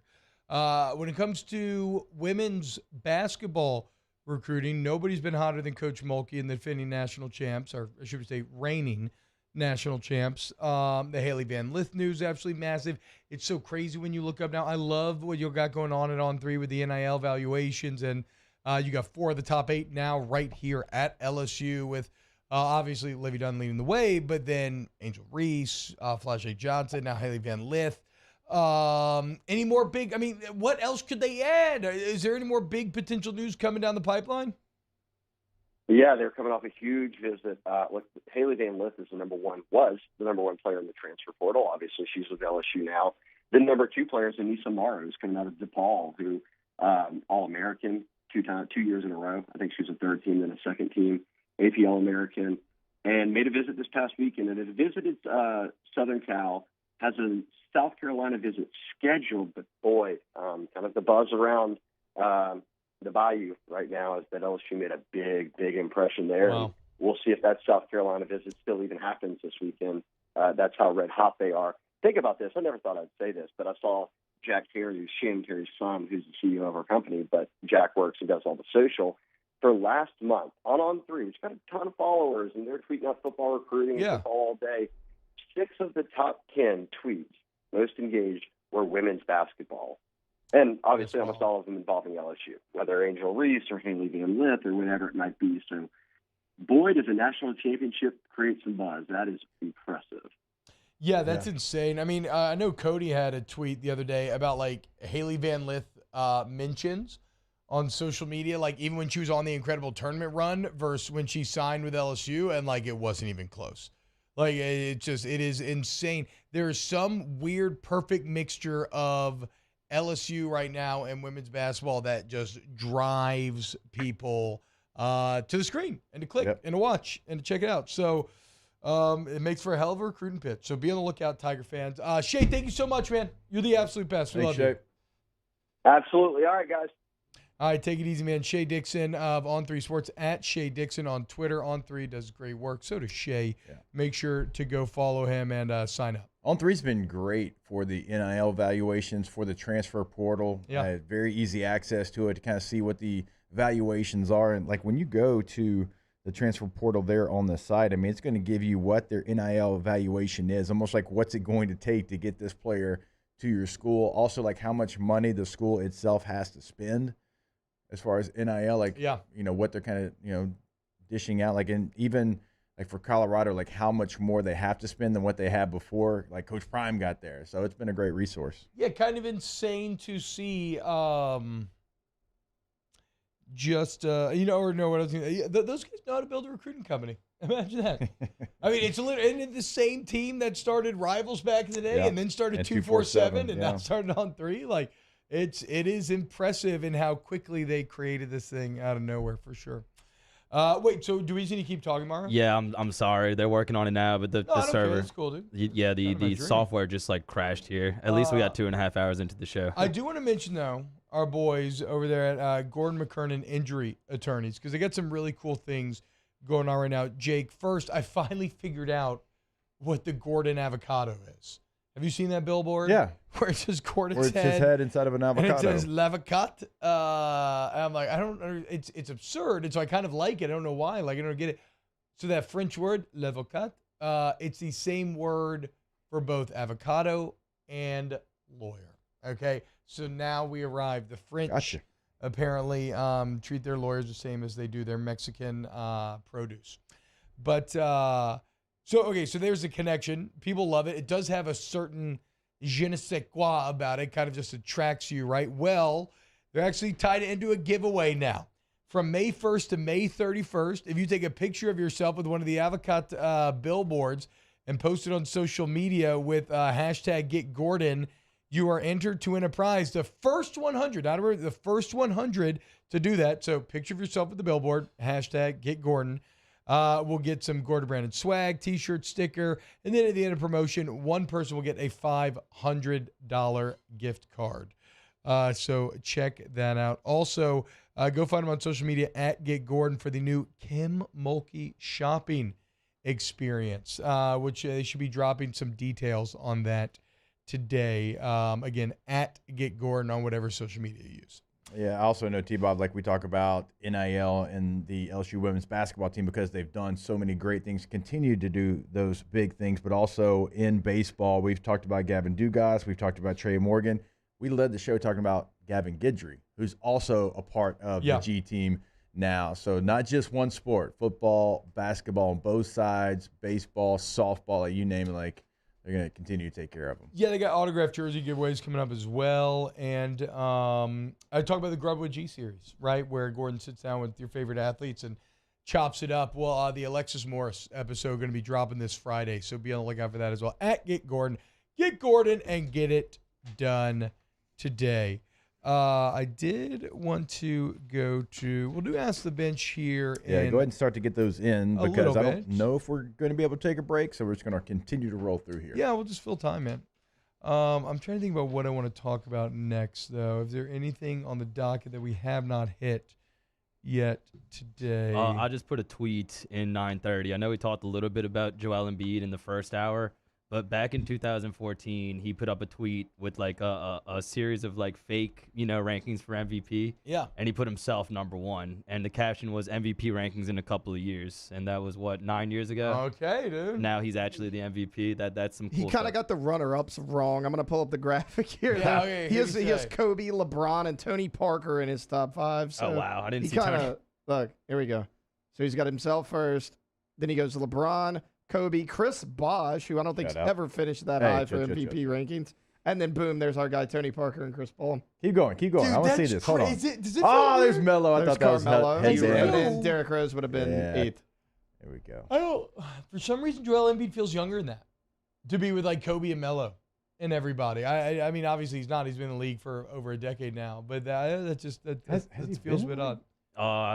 We got to look up. I don't think he's been in the league a decade. I don't think so. Y'all just said that was from 2013. Yeah, but no, that was he wasn't in the league that's why he was a young fella. Like, I thought he was like a rookie. Prophesizing. Well, he left Kansas after his freshman year, right? Yeah. And he's 29 now. I mean, he may have been in the league. Yeah, that's what I'm saying. He's 29. 2014. He was I'm not saying that y'all are wrong. 2014, so 9 years. But like the fact that he has been. Yeah, it feels weird. Is crazy. So saying, I agree. And too, like I guess when you miss that much time at the front end, you haven't been playing that many years, but you've been away from Kansas for that many.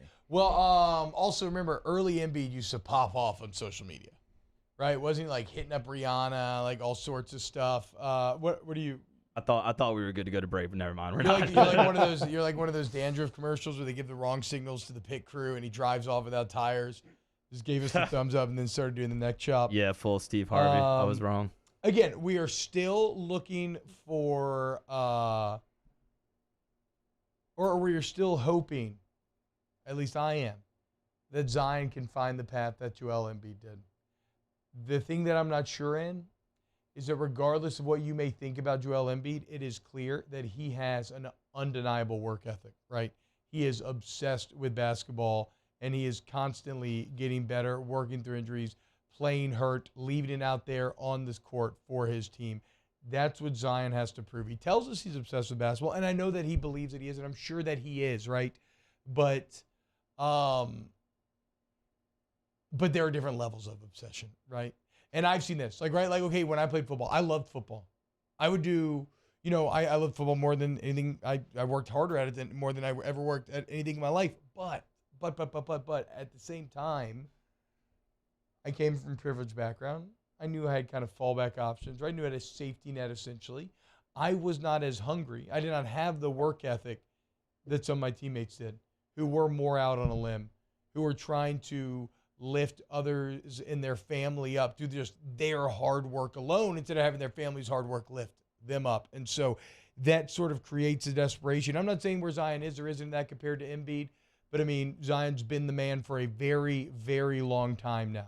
I've been compensated for a very, very long time now. And do you lose some of that insane edge that others just have that just blow you away? That's why like guys like LeBron, they love him or hate him, right? The fact that he still has that edge to him this late in his career after everything that he's accomplished. Same thing with Kobe, like just the instinct that they have. Like they could have stopped their career in the middle portion of their career and been a Hall of Famer, but they continued every single day to do something to be the greatest, to drive themselves and have that competitive nature. Like I know for me, that's the thing that I missed most about not playing football. It wasn't like just football itself. It was being competitive in something against my peers. Yeah. Like that's why like you see people like go out there and they still play like ancient athletes and do whatever. Like it's being competitive, doing something where you have an opponent that is trying to do the same thing as you, had the same goals, and I'm going to finish before they do. I don't know that Zion has that, by the way. Yeah, that's fair. And what an interesting comp. I mean, Zion, who's been probably playing, somewhat high-level basketball since he was a little kid, and then Joel Embiid, who didn't even start playing organized basketball until 2009. Yeah, that is crazy. In 2009? That's nuts. Do you think about starting playing basketball in 2009 and becoming MVP in 2023 boggles the mind. Pablo Torre put up a tweet, maybe we could find it, but he was like, imagine starting to play basketball when Avatar comes out, and then you win MVP before Avatar 2 comes out. Shows you a little bit about James Cameron's obsessive production cycle. I never saw Avatar 2, boys. Anybody in here see it? Did we get a rating from anybody? No. I've never seen Avatar 1. It's not really. Doesn't shock. That's what I've heard. It's all right, dude. It's nothing really to write home about. Well, isn't it like Taylor, also how old like, are you? I am 26. Okay. All right. Mario, you're 28? Yes. A couple of young boys back there. I remember the hype for the first Avatar was unreal. I actually saw it in Guatemala. I wasn't here. But It was cool. I love the way you say Guatemala. Like the way it's supposed to be said, but I love it. It was cool in from a technology standpoint, which I heard is true about the second one as well, where at that time 3D was all the rage, and it was the first 3D movie where it wasn't really gimmicky. It was kind of just, it was filmed in 3D, and it was providing just like interesting depth to scenes. Like it really was bringing things alive. But James Cameron's always been incredible technologically. I just don't. I mean, the design of the aliens, the kind of story, it just doesn't do much for me. Right. Isn't it like 3.5 hours long? They're both very long. Yeah, they're both long. Boys. I don't have that kind of time. I like long movies.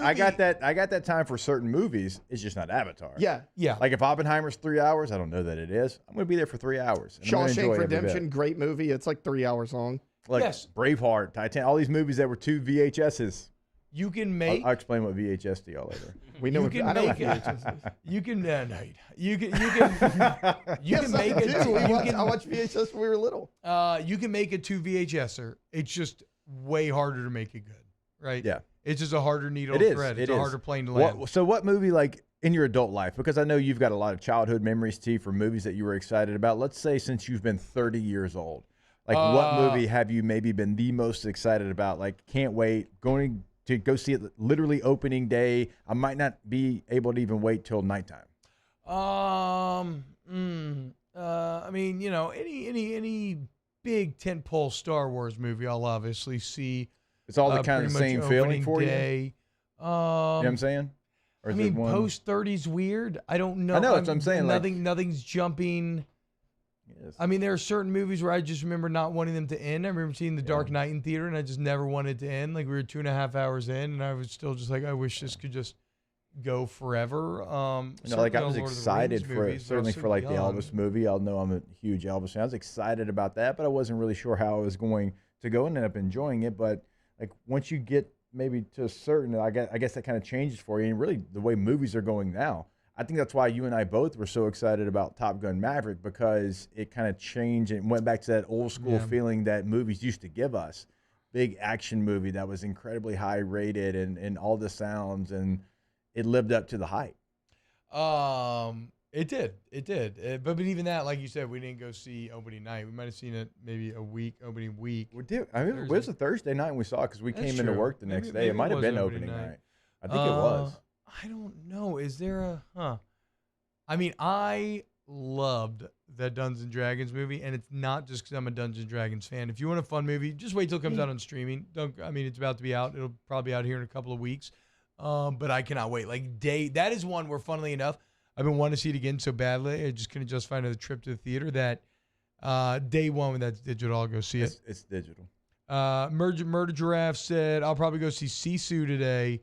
Oh yeah, that looks great. That looks really good. That looks really good. What is it, like Dungeons and Scandinavian Dragons came John out Wick?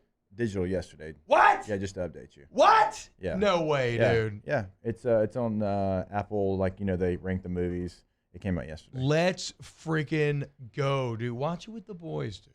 I'm telling you. Look, I am not against May it. 2nd.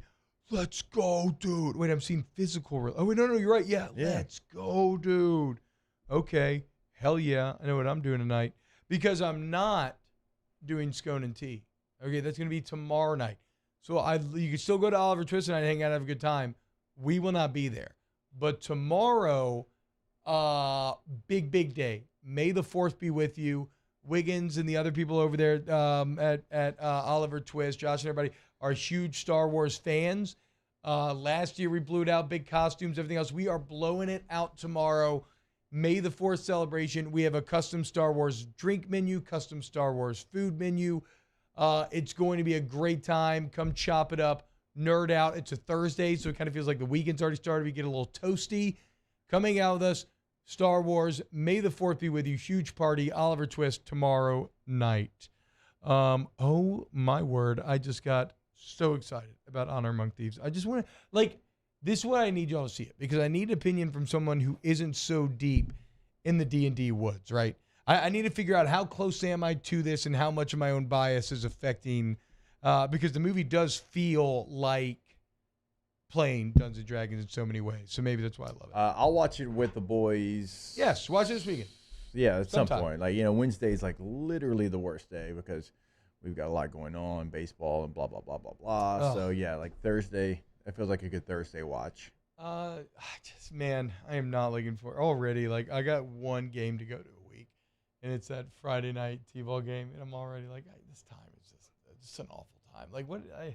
I'm not looking forward to the days of multiple practices in a week and. Oh, there's not the only day that we have off is Friday. Nope, we have baseball Friday. Thursday, I think is the only day we have off. We're about to start back academy soccer as well. Actually, I'm fired up about that. Create a service where I just pay you to go to my kids' games, but you look like me. AI. I'm just kidding. Everybody relax. Everybody relax. Artificial intelligence. I meant practice. I love. Okay, you go to my kids' practice, and I'll go to the games. Okay, relax. I'm still joking. Like I said, I don't like boys' trips. I don't like families' trips. That's right. And I love all of my kids' activities. Yeah. What is the funnest trip, early ask the bench, the funnest trip you've ever taken with family? It could be like your current family that you've created or the family that you came from. My favorite trip still to this day is just with me and my wife. We went to Greece together, but I guess it's not a family trip. It kind of is. She's your family. Yeah. I enjoyed last Mardi Gras, not this one, but the one before, where I got a chance to take the boys to the Chargers facility, kind of show them a little bit of like the old, like what Dad used to do, and got to see Herbert's locker. So for my oldest, like that was really, really cool. And like that trip, like we did a lot of cool things. We go to Disney. Katie's sister had a surprise, like complete setup on the beach for her birthday, like a full meal with like everything set up. And so that was a really, really cool trip. I think we spent like a full week out there in Southern California, kind of did a bunch of different things. Yeah, I think. I mean, actually, yeah, Disney too. It is really hard to beat Disney with little kids. It just is. They're so freaking happy, and you get so much secondhand joy from their joy, and you just drink beers at the end of the day. Maybe it's y'all a can legitimate great time. maybe y'all can do it now more with your children, but maybe playing when y'all were growing up, you didn't get to do as many sports trips, like going out of town to see games. But one of the best trips I've been on was the Cotton Bowl in 2010 when we played Texas A&M. Might have been. Was it 10 or 11? 11, the 10 season. It was 10-11 season. Yes, it was January 11. Yeah. Yes. I met Jim Brown on the sidelines of that game. That was a great one. Oh, nice. Yeah, so Jim Brown got to see us whoop that ass. Yeah, it was one of the last trips I took with my grandpa. I went with my grandma, awesome. my grandpa, my mom. The Beastquake was the next day. I remember watching the Saints Seahawks game in the hotel. Was it? The next day? Yeah, that was not a lot of fun, but it was still an awesome trip. That's probably the greatest run I've ever seen in my life. Like, that was a good LSU feeling of like just beating somebody's ass. I'd go Vegas, I guess. It was my favorite game ever for for the pure beating ass portion. It was my favorite game I ever played in. We went to Vegas for my senior trip when I graduated high school. Okay, hell yeah. That was pretty fun. Well, because we hit like Hoover Dam, Grand Canyon, all that when we were out there, and that was cool. But probably one of the first times we went to Disney because my sister was a cheerleader. They did nationals out there, whatever. Yeah, but classic. That trip, we also hit Universal Studios. We did Busch Gardens in Tampa. Like we hit all of that on the same trip. So that was a Wally World experience. Yeah, and it was like my first time hitting Universal, Busch Gardens, all that. So that was a good one. That's awesome. Didn't mean to cut you off there, Taylor. My bad. Let that man shine. Bad news is we're still having software issues. The good news is Greeny starts in about 8.5 minutes, and we can hand it off to him if it's not fixed by then. Yeah, it's cool. I do want to remind you real quick, go to allstartoyotabatonrouge.com. All-Star Toyota is my favorite dealership, And granted, originally, I started to talk with All-Star because they started advertising on the show. I'm not contractually obligated to go there. I'm not getting any sweet deals. I'm not, I guess what I'm saying is I don't have to take my business there. I can sit here and do commercials and drive whatever I want. I choose to take my business there because I actually believe in the people. And I believe in the product. First off, I think Toyotas are great vehicles. I think they stand the test of time. I love my Toyota Sienna minivan. But then I also loved when I needed a new car. And I was at a point where I couldn't really budget buying a new car. I didn't expect to get another one. And so I just wanted to lease for a little bit, right? A little bit of a cheaper option. I went in with a number. They found me a way better car than I thought I could have gotten. And it's been great. And now that lease is up. And I think I'm in a position where maybe now I can purchase a new car. And you know where I'm going. All-Star Toyota of Baton Rouge, because I can customize what I want and I can get exactly what me and my family need. All-Star Toyota of BatonRouge.com. All right, let's go ahead and get to some Ask the Bench questions. How long have we been going? Ask the Bench. About 40 minutes? About at least 30, yeah. Ain't no problem. Just curious. Yeah, it's kind of fun. Just chopping it up here, no breaks. Like a podcast format. I dig it. Yeah, we just can't say those things that we would say on a podcast format. But outside of that, it's absolutely fun, dude. I don't mind this at all. And now let's see if we can find any Ask the Bench questions in here. I saw some rolling in earlier, but I seem to have okay. Whenever y'all do it. How's Jeremy Hill? Know whether or not he made a team? Can't find anything about him online. I don't know, man. I haven't seen that would be more Mario. No, honestly, I've kept up with him for a little bit, but the last 2 or so months he's gone MIA. I only hear from him when he's laughing at me about the Lakers and Pelicans. And I don't know where he currently is. Yeah, if he's not laughing today, then maybe he's in the lab working. Because today would be the day. Yeah, today would be the day. Would definitely be the day to laugh. Hope he's doing well. My non friend says Universal trounces Disney once kids are 8. unlimited Correct. express pass when you stay at Hard Rock or Portofino. You can walk to the parks, no stress. No, I mean, I agree with that.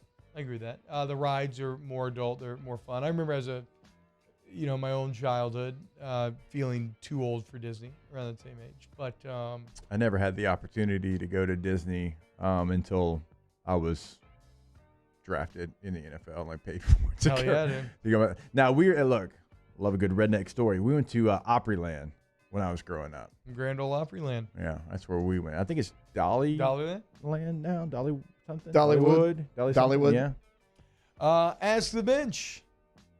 Is it true? Mine I've written every day. Is it true Bridgehouse refused to accept the jacket T-Bob is wearing as a donation? Yeah, sure. The best part about T, if he spends money on clothes, whatever it costs, it could cost $1,000 for that jacket. He has gotten his money's worth out of that jacket, even if it costs $1,000. Because it stayed cool. Just I don't know what to tell you. Like whatever Flynn paid for that hat, I'm saying all I know is it has stayed in the 50s every morning. And it's about 60-some degrees in this studio every day. It's freezing in this studio. Like, don't get mad at me, boy. I went over to Ops the other day. I had to pick something up. And old Lou's like, why are you in a hoodie and pants right now? I said, because it's frigid in our studio, pal. The AC is like, I don't know why. And it's right, like there's 4 vents, I think, right above us. And they just blast cold air. Ask the bench. Winning lottery ticket. What's your first purchase? Used to be a gaming PC. I guess now would be a room gaming PC. Now it would be a room flight to simulator. Put the gaming PC in. Oh, flight simulator. Hell yeah. Dude. And you get like a real. Would you still live here? Be honest. What if I won? Oh, if I won like the lottery ass. Would you pick up your family and move somewhere? Yeah, like the hundreds of million, like the 170 million lump sum after taxes, 170 million. What are you doing? Are you packing your house up if you are leaving? Or are you just like, well, I'm gone. Yeah, I'm gone. Yeah. I'm gone. Yeah. I don't know where, but I'm out. Yeah, I mean, I'm going to many places. I'm just trying to be honest. I'm going to many places. There's nothing against Baton Rouge or Louisiana. No. I don't know that I'm going to have a physical address. I'm just going to. I mean, I would. The thing is, I would probably, want some sort of like badass like ranch or something like that, right? Like some land. Like Jimbo Fisher. Yeah. Ranch multiple ranch. Plural. That's right. Multiple. I don't know. It pains me to say that, but whatever. I was tweeting about this yesterday. Like, I'm not unique in that. The state's constantly losing population because there's not a lot of development. No businesses are trying to do business here. Not a lot of economic opportunity. But hopefully it can get fixed, man. You know what? I would love for it to get fixed and for one day for that to not be the case in Louisiana be, moving in an exciting, growing direction once again. Now, yeah, I would certainly still have a place here, probably somewhere very close to Tiger Stadium. Come back for the games. That's my place. Yeah, I'm not leaving that. Greg says I'm moving to Italy and living on the Mediterranean. I mean, bro, I remember, dude, sneaky good. If you had 170 milli, farmhouse in New Zealand. Don't got to learn new language. Which, granted, learning new language would be awesome, right? But you don't have to. You don't have to. Beautiful rolling country. It's so north to south. It's so longitudinal that it actually has on the far south, you have like snowy ski mountains. You have your like Pacific, like Tahiti type vibes around the middle. And then you have your kind of rolling green pastures. And it's just a cool country, man.